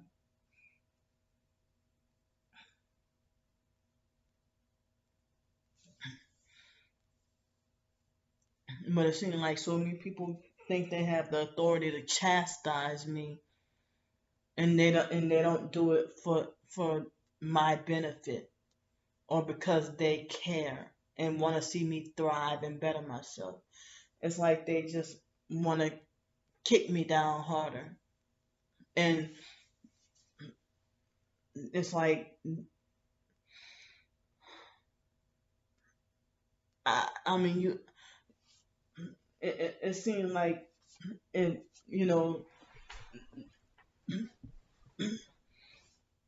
if professed targeted individuals, they glorify themselves as mentally normal and on point, but then they act like they delusionally believe they're a thug and they're smoking a blunt or smoking weed or drinking while doing a video.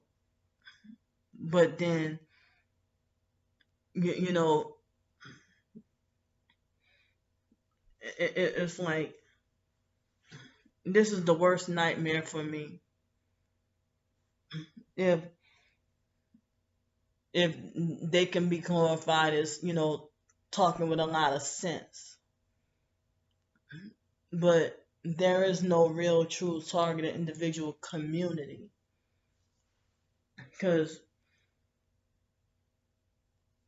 no way in hell should we targeted individuals be isolated if we all suffering the same thing. And it seems like us getting frustrated or tired of each other. And I want people to tell me, why is less people talking? Why are less people vocal about this targeting community?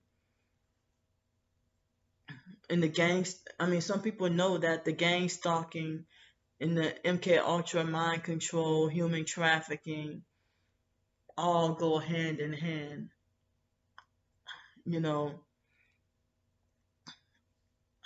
so, and I've heard some people be judgmental about celebrities being abused and say that I don't feel sorry for any of these artists.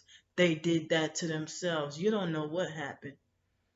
If you MK Ultra, it's difficult through the program and it's difficult for you to resist. They make the handlers make it difficult for you to resist. Not impossible, but difficult. And then it seems like you trying to break free will cost you your life.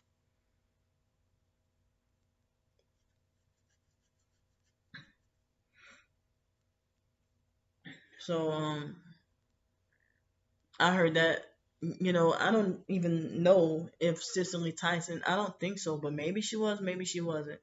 Cicely Tyson, they say she passed away. Uh, um, I felt very sad about that. For some odd reason, I felt more hurt about her than hearing about Aretha Franklin. Um, Seemed like that kind of got to me, but I don't think she was MK Ultra or thrown from the Freedom Train because she was a whole 96 years old and a black woman, 96 years old. Um, Let me Google search.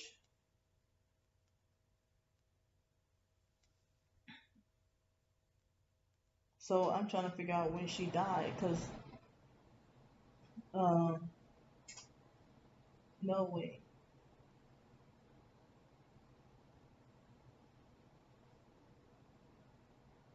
Yeah, they trying to make it like as if she tweeted on Twitter 15 hours ago, or if it was someone else using her account 15 hours ago. Let me see.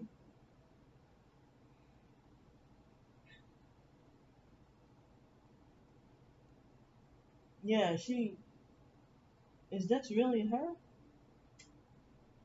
How is she 96 years old and she was 96 years old and published a book and I don't know because I thought I saw that a YouTube video that said 6 days ago that she died or something.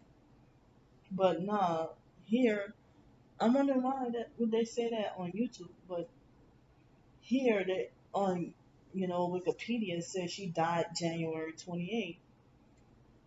I didn't know she was married to Miles Davis. It looked like that was her only marriage. And so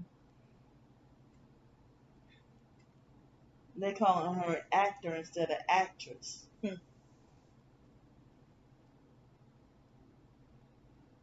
Yeah,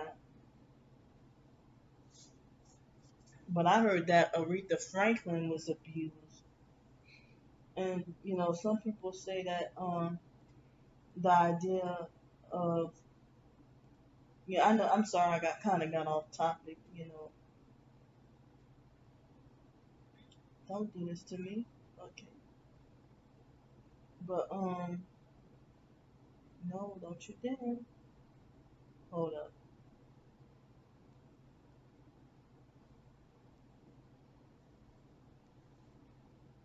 Yeah, so it looks like if my phone is saying 1 hour remaining, that really means 2 hours remaining.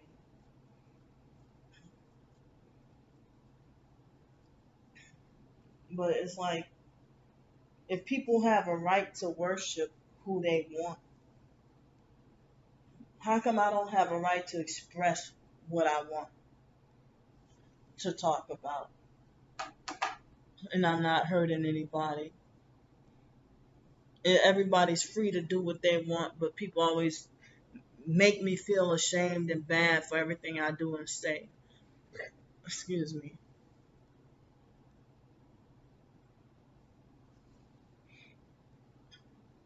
It's like if people want abuse to end, but at the same time they want everybody to stop talking about it and let it go, and like when it comes to your own abuse, they want you to stop talking about it and shut up and move on, or they making like as if the fact that you keep talking about it that you're sinning, and that you should stop being negative and dwelling on the past, and that you should just let it go, stop complaining, stop being ungrateful. But it's like I'm supposed to be thankful for being abused and robbed unfairly and unjustly. And then they'll try to use the Bible to try to manipulate you, or try to use the Bible to shut you up, or guilt trip you for speaking out. Like I said, you know, why does everybody want everybody to shut up about targeting now? 2019 and before Corona, everybody was explosive, vocal, and outgoing. I mean, outspoken, um, and wouldn't back down.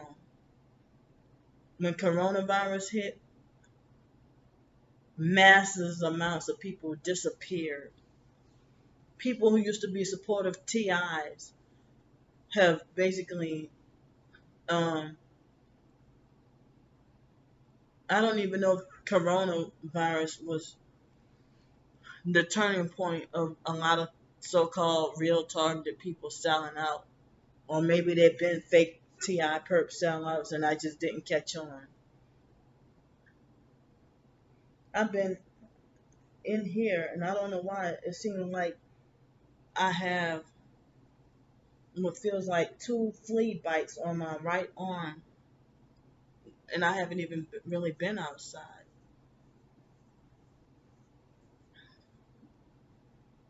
I just got these like few couple of minutes ago, few minutes ago.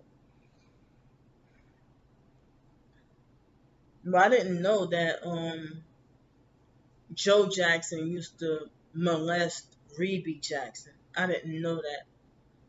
And Latoya tried to talk about it, but then she was forced to retract her statement. I didn't know that. I did know that he used to physically abuse and beat on Michael, and they say Michael got it the worst. But then he was made to be out to be the biggest star, and I heard that Michael didn't want to sign that contract, and Joe Jackson kept physically abusing and beating on him until he succeeded at getting Michael to sign the contract. And I heard Michael was a little boy. And so a lot of, you know, and celebrities are being encouraged to be vocal about, abuse that they went through years ago. And, even when, if it's white people who get mental health, deal with mental health, they got supportive family members.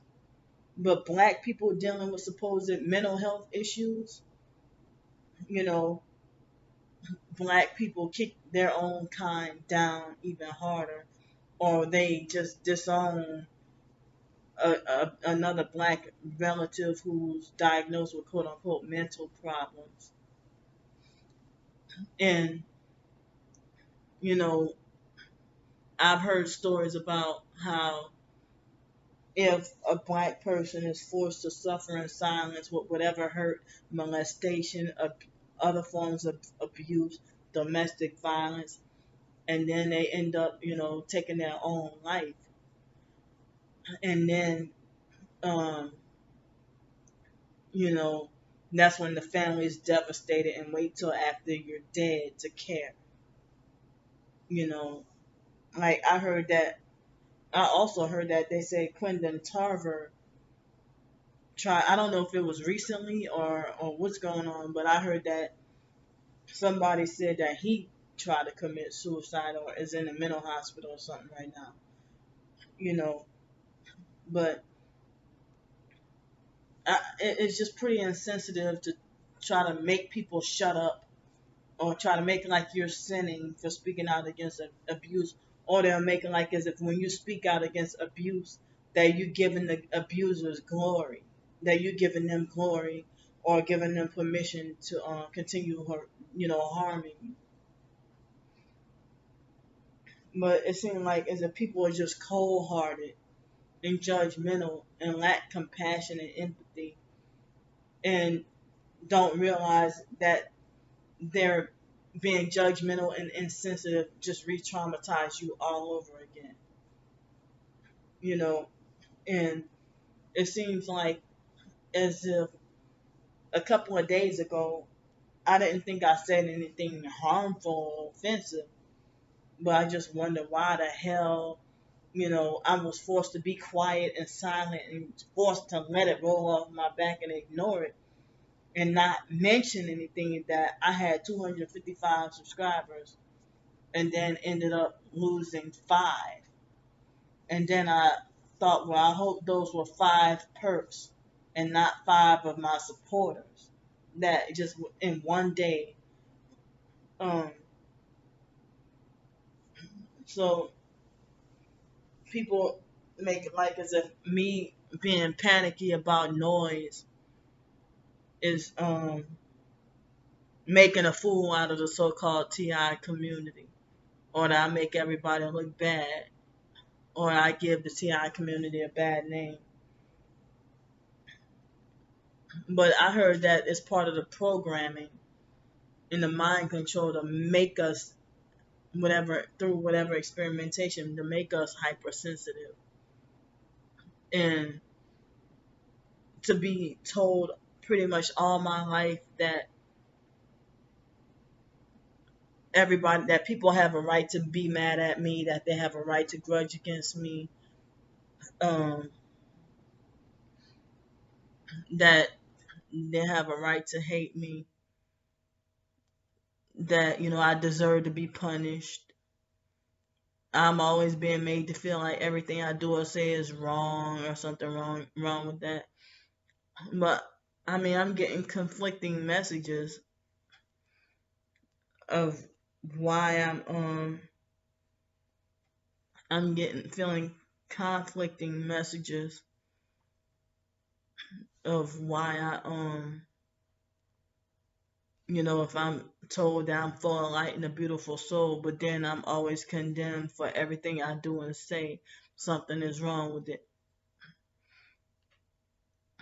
But I'm hurting, and on Twitter a while back somebody said that some people say that targeted individuals are victims of human trafficking. And they said that human trafficking victims should be able to get reparations or some kind of payback for what they went through. Because they said that if you've been gang stalked, you're a victim of human trafficking. And you didn't ask for this. And people making a lot of money off of perping you and hurting and destroying you. And then, people try to say, oh, you give the perps what they want. But sometimes when I put them on film, it make them stop what they're doing. Even if I try to. But they use that to gaslight the evidence. Like several times yesterday.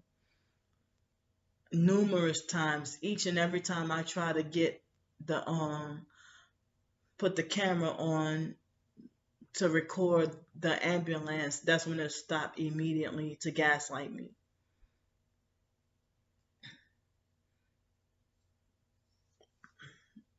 But I mean, I just hate that so many so-called real targeted people have joined and turned against me and think I'm not legit, and they're being misled and blinded and misguided and by the popular fakes, and they getting whatever laugh,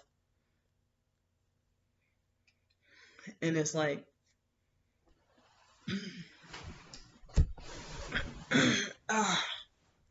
I'm just tired of the victim being shunned, or people try to say, it's a part of blaming the victim by saying don't be a victim, rather than like people say, talk about rape culture in society, and they say you know they'll blame feminism for they'll say that the feminists will have a slogan saying, instead of saying don't get raped, you should say don't rape. But I don't agree with feminism. um but it's like everything in society is just backwards and messed up, and I'm glad that God is a holy and just and fair God. And I guess, and I know that God would want for everything and everybody to be fair and equal and just. And God is no respecter of persons. But people can judge and condemn, you know, and choose favorites. Because there have been times when I got condemned and shunned for saying something, and then 20 minutes later, another person can say the exact same thing, and they get treated differently from how I got treated. Or they'll do something or have a certain experience that I would get condemned for, and then when they do it, they get praised for it. And then when I question the so-called narcissistic abuser who's quote unquote an authority, it's like I get punished more for trying to question and ask, you know, how come it was wrong for me but not the other person? Excuse me. But narcissistic abusers, they try to play God, but then they try to play God, but then they judge unfairly and choose favoritism and respecter of persons.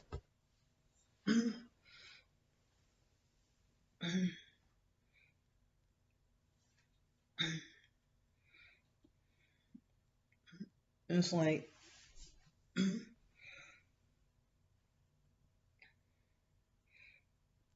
I know I need help, but mental health is not the answer.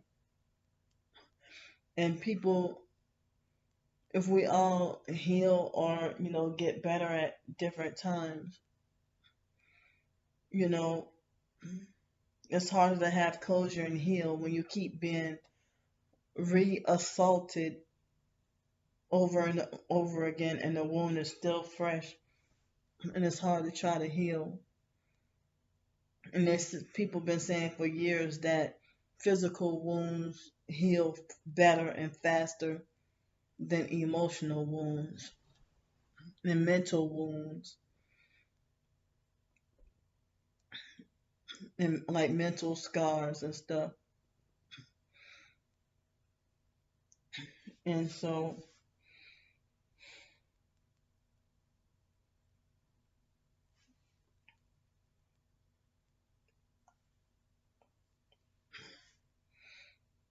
I'm sorry, I just don't know what to do or say, but I just gonna keep talking until I feel better.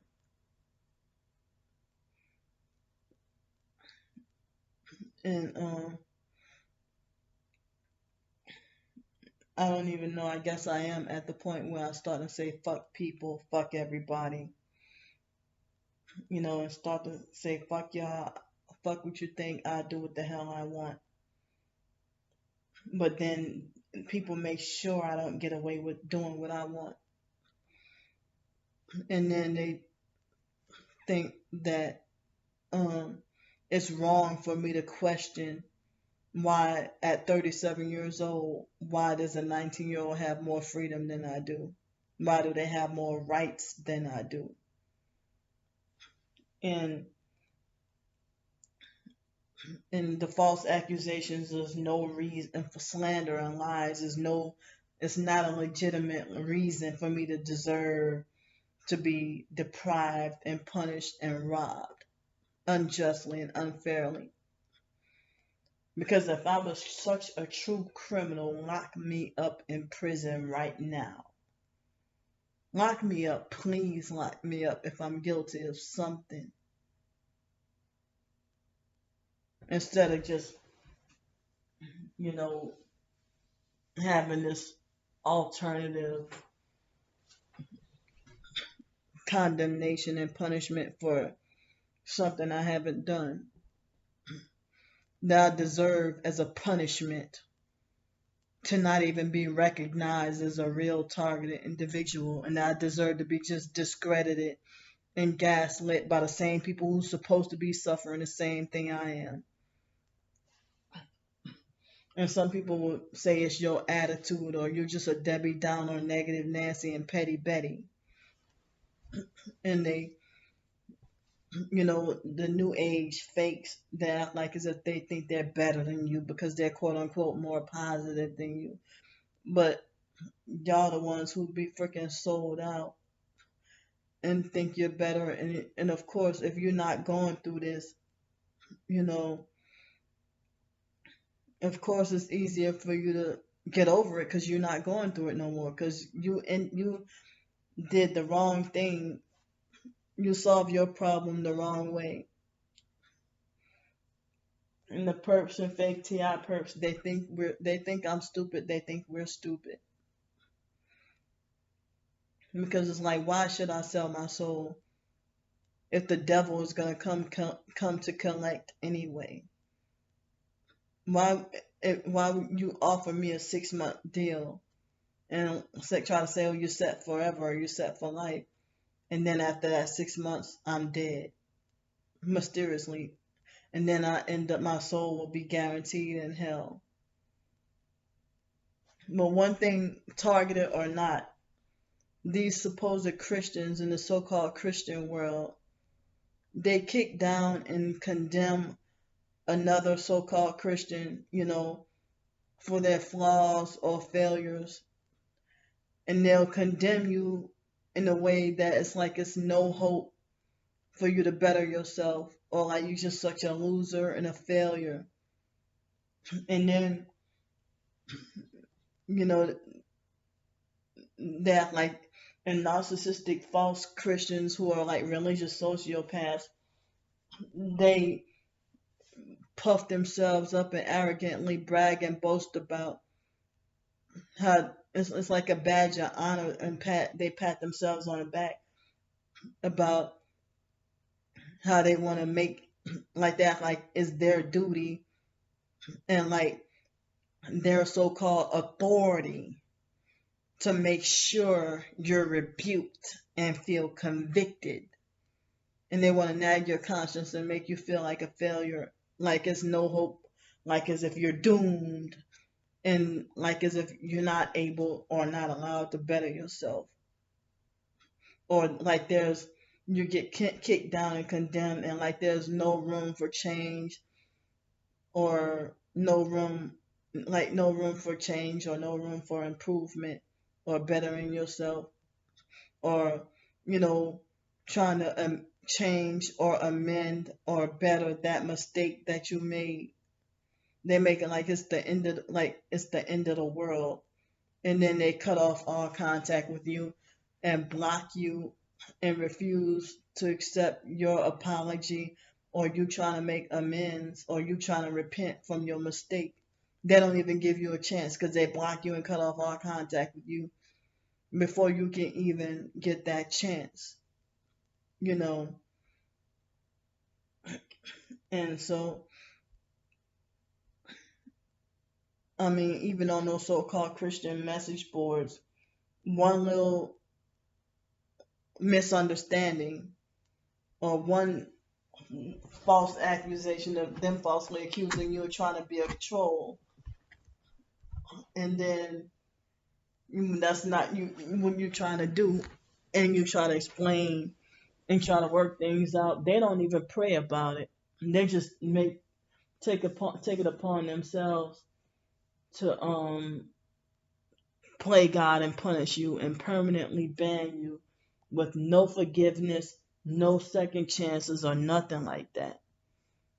And a lot of these so-called Christians act like they think they're doing the Lord's work, but the same people who run around preaching forgiveness, forgiveness, are the same people who they don't forgive, but they preach forgiveness, but they don't forgive.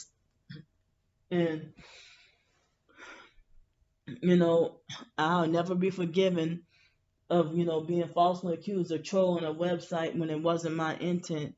But a person raped me and then I have to get arrested and go to jail, or even that threat of me getting arrested and I didn't get arrested and go to jail, but I almost did, or even so that they can protect the Masonic rapist.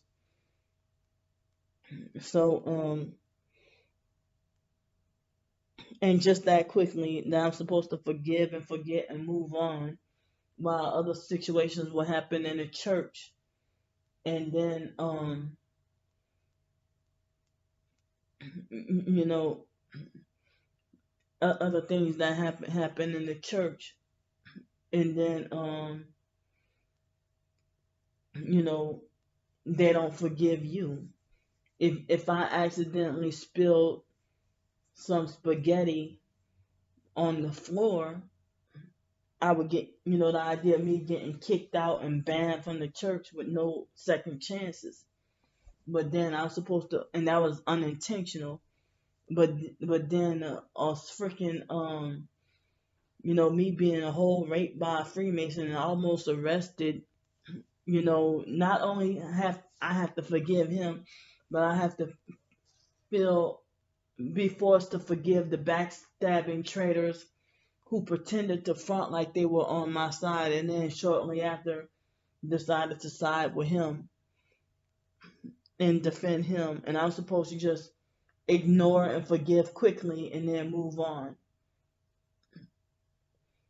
But then I get told that people have a right to grudge against me, like as if I'm lower than human, and be told that that's why nobody want to be bothered with you, you know. But it's like people, it's just, I'm just back to feeling down and discouraged all over again. And feeling it's like I really hate that anything I talk about in my videos that the perps and narcissistic abusers will use it as a weapon against me. But the perps are probably saying, supporters, what supporters? Ha ha ha. She ain't got no supporters. And they'll make it like I'm delusional. It's like if I think optimistic or positive, then I get called delusional.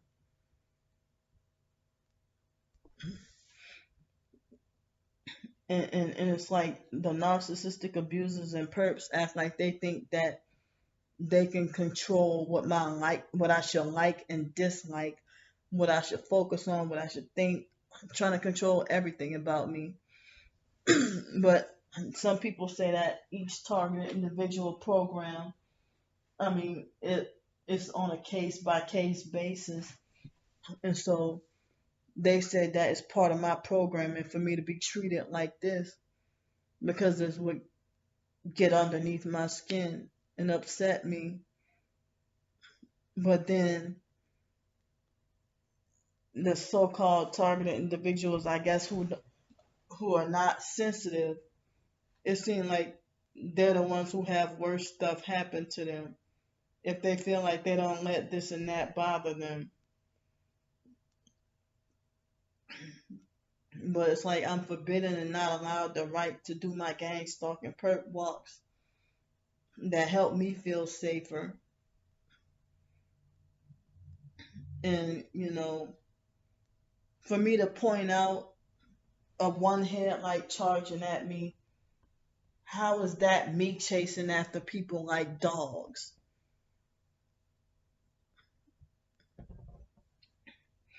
And it's like I have a right to block people from further verbally or cyber abusing me and cyber harassing me. I have a right to be free from that. I have a right to be able to, you ever heard of right to work laws? Well, it's like we're blocked from that. And you know, I'm pretty sure I talked about, the psychiatric stigma will follow you everywhere you go for the rest of your life.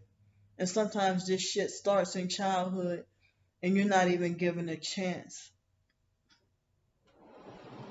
Now, how am I supposed to ignore and not let it phase me? I'm supposed to ignore it and not let it phase me for me to be homeless and unemployed, yet college educated. And people tell me that seem very bright. I mean, the lady yesterday told me I sound eloquent, and I guess she was trying to say I sound too smart to call myself disabled. Well, tell that to the people who think I'm slow as fuck and retarded and crazy, and they think I deserve to get a check for the rest of my life. You know,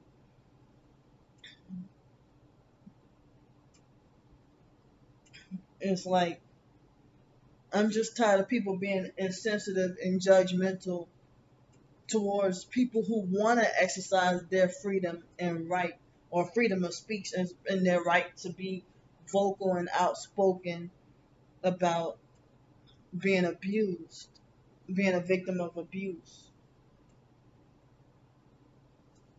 That's my First Amendment right, isn't it? To the First Amendment right to speak out against and expose gang stalking. That's my First Amendment right and any other abuse. But the perps can be free to slander and lie on you, and and they can have their freedom and right to do so with no consequence. And the fact that they're hurting you with no consequence, that's what makes me more bitter. That they get away with it and get rewarded for it, and then get called right for it, and then be treated and actually told that I don't have rights. Or they'll tell me you got rights, but then treating me like as if I don't have rights. Or as if I deserve to have less rights than other people. I don't even care. And it seems like the main people who's they're black people who speak out against you know, black on black oppression or black people doing each other dirty. They're the same ones who do black people dirty. Like this, I used to call him the crazy asshole bus driver, and I didn't realize he was a perp. And when I was living in Jefferson, and I used to have to take the Kenner Local on Jefferson Highway. It's part of New Orleans, and he was cruel and abusive, and I had to report him multiple times. But even here in Pensacola, it seems like I'm not allowed to the freedom or right to report abusive bus drivers who damn near try to kill me and stuff like that. Um, and I'm feeling like just super depressed, very depressed. I'm feeling very depressed and just feeling defeated and just feeling hopeless and just feeling doomed right now. And to help me feel better, um, I mean, people make it like for you to do videos talking about your hurt that you're enabling the person, giving them more right to I mean, and I hate when people say that you give abusive that you give people the right to abuse you. That's another part of being insensitive and victim blaming by saying that you give people the right to abuse you or you feed into it or you're the one perpetuating abuse or you just as bad as them. You know, I'm just like it's 4:57 right now, and I have 2 hours and 32 minutes that I've been talking. Other people deserve support. They deserve for their voices to be heard. Why don't I deserve a right for my voice to be heard? Look, here's a Journeyman Pictures on YouTube who says speaking out against sexual abuse. It's like a small little mini documentary. So one thing it's like American. I hate that Americans are too judgmental. They're insensitive and judgmental. And why is it a narcissistic control freak fake friend talk about I complain too much, or if or how come it's allowable and okay for the regular perps and fake TI perps to make complaints about my every move in my life. They can complain about everything I do that has nothing to do with them and it's not their business and nobody is telling them to mind their own business, but then they try to make it like, oh, you put yourself out there. I don't have to because I can go grocery shopping and buy a certain item and a random customer that's a customer just like me, they got something to say, you know. But then I'm the one picking the fight if I tell them fuck off and mind your own damn business and leave me alone. You know, I'm the one. It's just everything is manipulated and maneuvered in the way to make everything look like I'm always the bad guy. I'm always wrong. Something's wrong with me. But it seems like as if people like Jaguar Wright is, being made to look like a crazy person,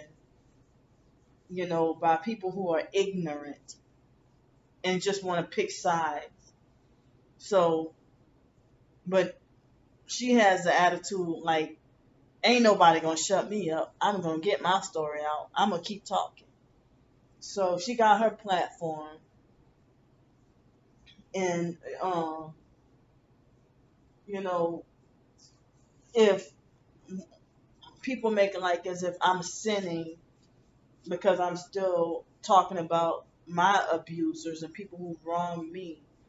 I mean, I could see if it was a one-time thing and they, they're not in your life anymore, or I mean, if the abuse happened once, or if they're not in your life anymore, or if they apologize. But no, this was repeated, and I'm still trying to make sense of everything. Plus, hopefully, me speaking out against my own abuses, the fiction book that I'm working on, hopefully I can be maybe strengthened and more matured in the future and be able to help have some closure, and other people can feel more liberated and helped out.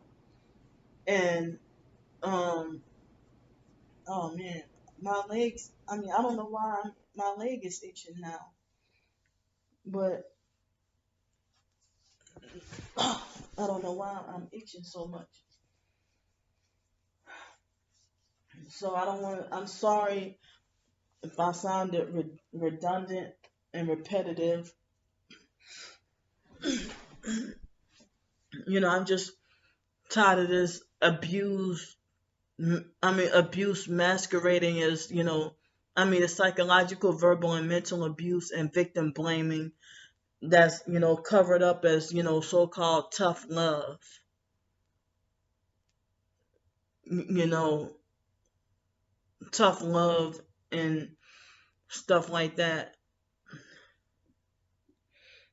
Because they had this narcissistic abuser that was a fake voc rehab counselor, that Bentley Denton lady in Denton, Texas, and it's supposed to be love and tough love and encouragement by telling me stuff like nobody's gonna hire you. No, that's not tough love and encouragement. That you kicking me down and you putting me down. And overt narcissistic abusers, they always had that. Nobody's gonna hire you. Like they cut their eyes and make that certain facial expression, like nobody, and they all say it the exact same way with the exact same facial expressions, no matter what city and state I go to. Or they'll look you straight in the eye and say nobody's gonna hire you, and they try to bully, harass, and lecture you about your behavior. So it's like even Social Security ticket to work and the voc rehab, they don't even they try to make it as if I'm too mentally disabled to work, and they think they have the authority to restrict me to working part-time. And I'm like, how am I gonna get to pay off any student loans or pay off any debts or anything? And I have a bachelor's degree, and you're trying to make it like as if I'm so incapable.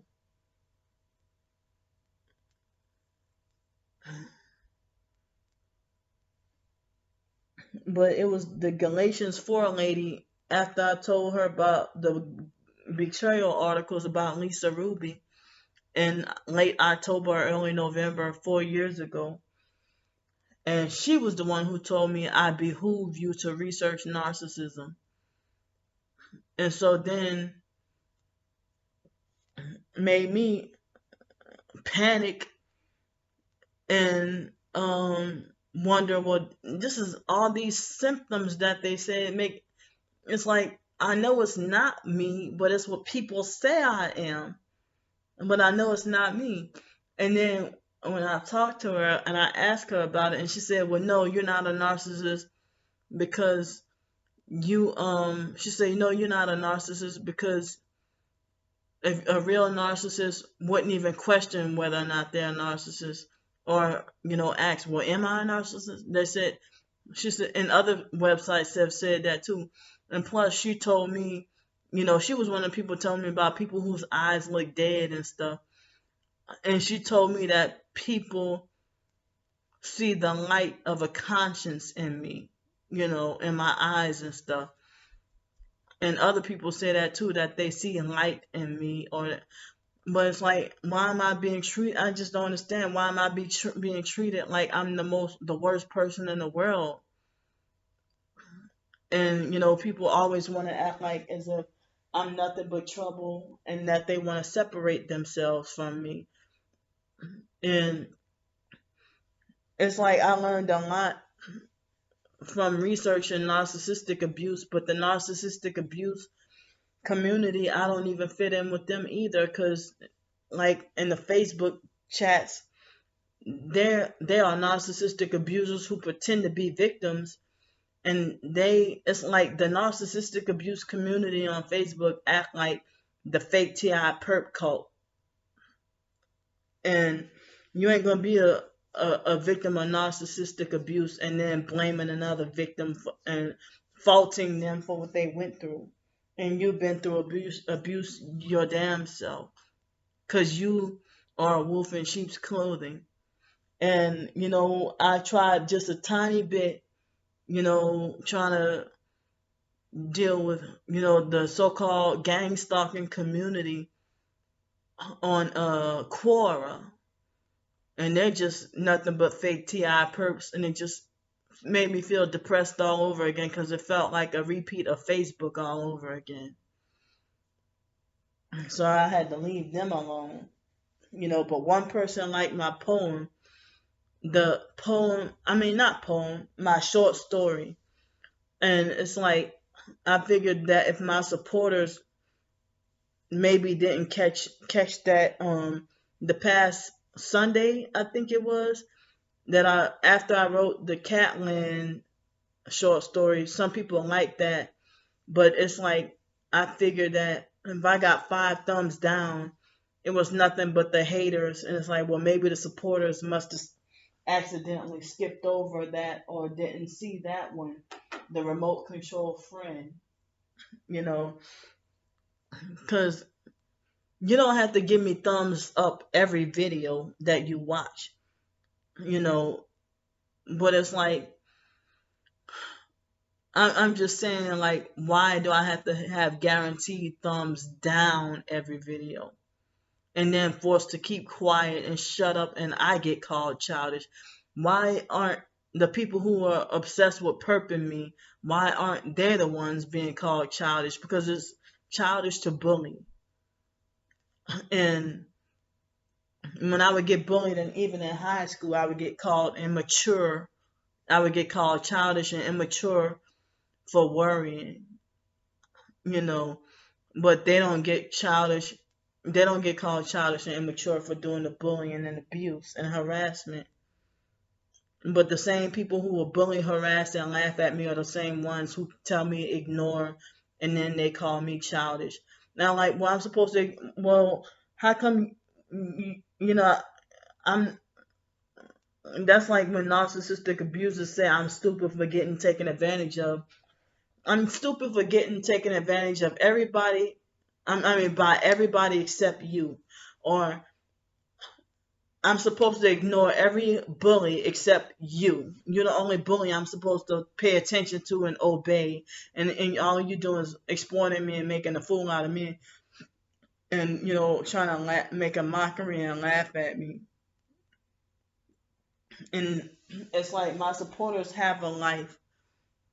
They can, they got family to take care of. But it seems like the perps and haters, they're the only ones who got time on their hands to watch my 3-hour videos obsessively, and then always got a comment. They always got comments to make, but they're constantly watching. They got that notification bell on just to give thumbs down within the first 5 minutes of the video uploading. I have a right to say that that's not fair.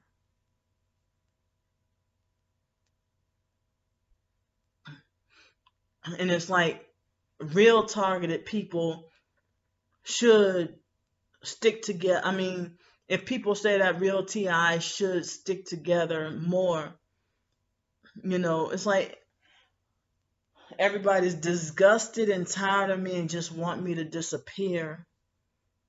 And it's like, what am I supposed to do? Stop doing my gang stalking perp walks? Stop writing my books? Stop doing videos, period, and just keep everything to myself and just disappear off YouTube? Don't upload any more books or don't for sale or anything. Because if I try to put my books up for sale, then they'll still trying to be like, oh, look at her trying to use her books to take advantage of people and stuff. I'm like, well, how come other writers is not considered doing that? You know, um, but believe it or not, in my gang stalked and targeted by the Psych World ebook, it does offer the solution. I know it's Jesus Christ, but it seems like some people think that you're supposed to be just changed right away or change your old habits right away, or that you should just be different right away. I mean, no, it takes time. So people condemning me for being emotionally fragile or like a baby or just being so pathetic or whatever. But I know they say that, God will heal you on his time and we got to wait on him. And it's like the more I try to get closer to God, the more I get kicked down and harder and more spiritually discouraged, you know. And some people think that you should just, I mean, I know we have to work out our own salvation with fear and trembling, but it seems like some people think that we should be in this war and in this battle alone and by ourselves. And it's scary and hard. And then, you know, they act like they think that they're God judging and condemning you and then making like as if there's no hope or no room for a change or improvement, like you just doomed, like it's the end of the world. But, you know, because there's even popularity and favoritism in church as well. And people worship the church. And that's called churchianity. But people either worship the church or worship the pastor more than God himself, or they would elevate the pastor and treat the pastor with favoritism and treat the pastor like royalty, and he'd be a fake pastor. You give all your money to him and he's taking advantage. But if a person on the street take advantage of you, you get called a fool. But it's like people make it like as if you're not allowed to like people try to justify and make excuses for crooked pastors and be like, well, the pastors, they're not perfect, they sin too. But you treat them like they're perfect and you act like everything they do is good and like you can't question the pastor. But if a regular person in a congregation make a mistake, oh, you'll never hear the end of it. But it's okay for the pastors to make mistakes, but a baby Christian, a babe in Christ, gets devoured and attacked from one mistake, and they're new and learning, and it's like they're not even given a chance to pick themselves back up or try to improve or better themselves.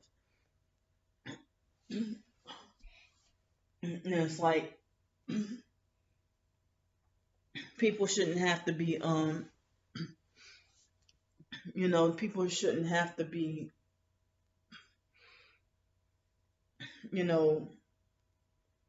baby Christians shouldn't have to be defeated and beat down and like persecuted so heavily because of if they are new and a babe in Christ, or even if a person haven't had anybody to fellowship with and been isolated and alone and feel like they can't grow in Christ and been spiritually and psychologically and mentally and emotionally battered and feeling just beat down and difficulty trying to get back up. And you know, if I'm trying to, you know, I would get devoured and attacked if I try to serve Jesus. It's like either way. And if I even mention, well, I'm trying as best as I can to, try to be about my father's business. And then they'll make it like as if I don't have like they don't say that, but they make me feel like as if I got my nerve to try to claim to be a Christian, or they'll try to use my past.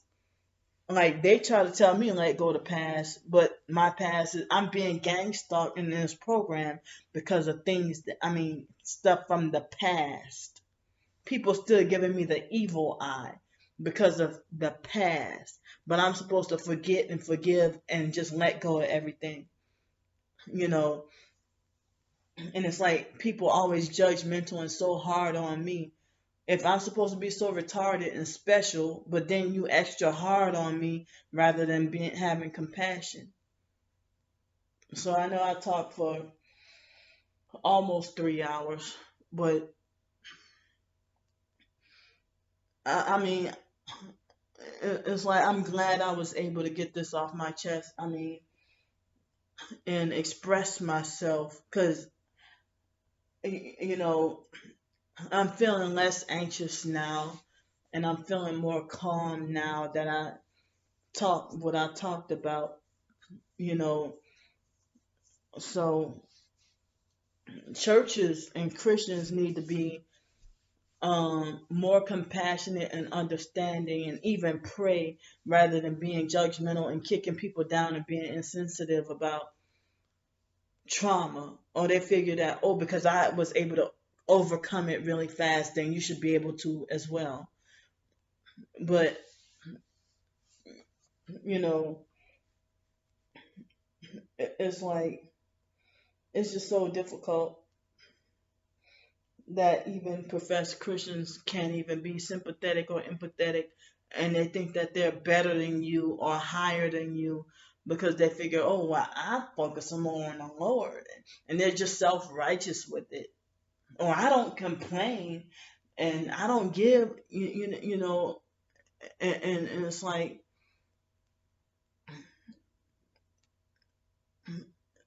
the idea that I don't even get treated like normal, and not that I'm trying to complain, but I'm just crying out for help and support. Complaining is not what I'm trying to do. I'm just trying to reach out for support and help, and just screaming from the rooftops and people not taking me seriously. But people treated Raz B from B2K, they treated him like that. But then now he's getting, support and justice. People condemn Monique Slaughter and call her crazy for a long time. But now, they make like they respect Monique and she's nothing but the truth. But people say that they respect me and I'm nothing but the truth. But then they turn around and, just making like, oh, she crazy. You can't be targeted and say I'm crazy and need help. You are playing both sides. So my throat feels a little tired. If any one person listened to me, thank you. It means so much. And I don't have an agenda. I'm not trying to manipulate or anything. I'm gonna tell you what my agenda is before I go. For me to try to better myself and to try to get back on my feet, and also to be able to use my pain and hurt to try to help others. And some people say, well, it's part of your testimony, speak it out. But I still have work to do, and it's not fair that people expecting me to be instantly perfect. And no, Christians aren't perfect, like the misconception, but we're supposed to try to strive to be perfect in God's image, and we can never make it. That's why Jesus died on the cross for our sins, so that we can be saved and redeemed, so we won't have to do any more Old Testament sacrifices no more to atone for our sins. Jesus was the big one sacrifice. So Some Christians are weaker and some Christians are stronger, but we each have different levels. And the body of Christ need to stop throwing each other down and, try to lift each other up more. So thanks for listening to me. And I'm not trying to sound illogical. I'm not trying to sound crazy. And I have no agenda to manipulate or try to make people feel sorry for me, or try to get over on people like the fake TI person, narcissistic abusers, and regular person want to falsely accuse me of. So I'm gonna try to go to bed. It's 5:21. Thanks for listening to me. I love y'all and bye.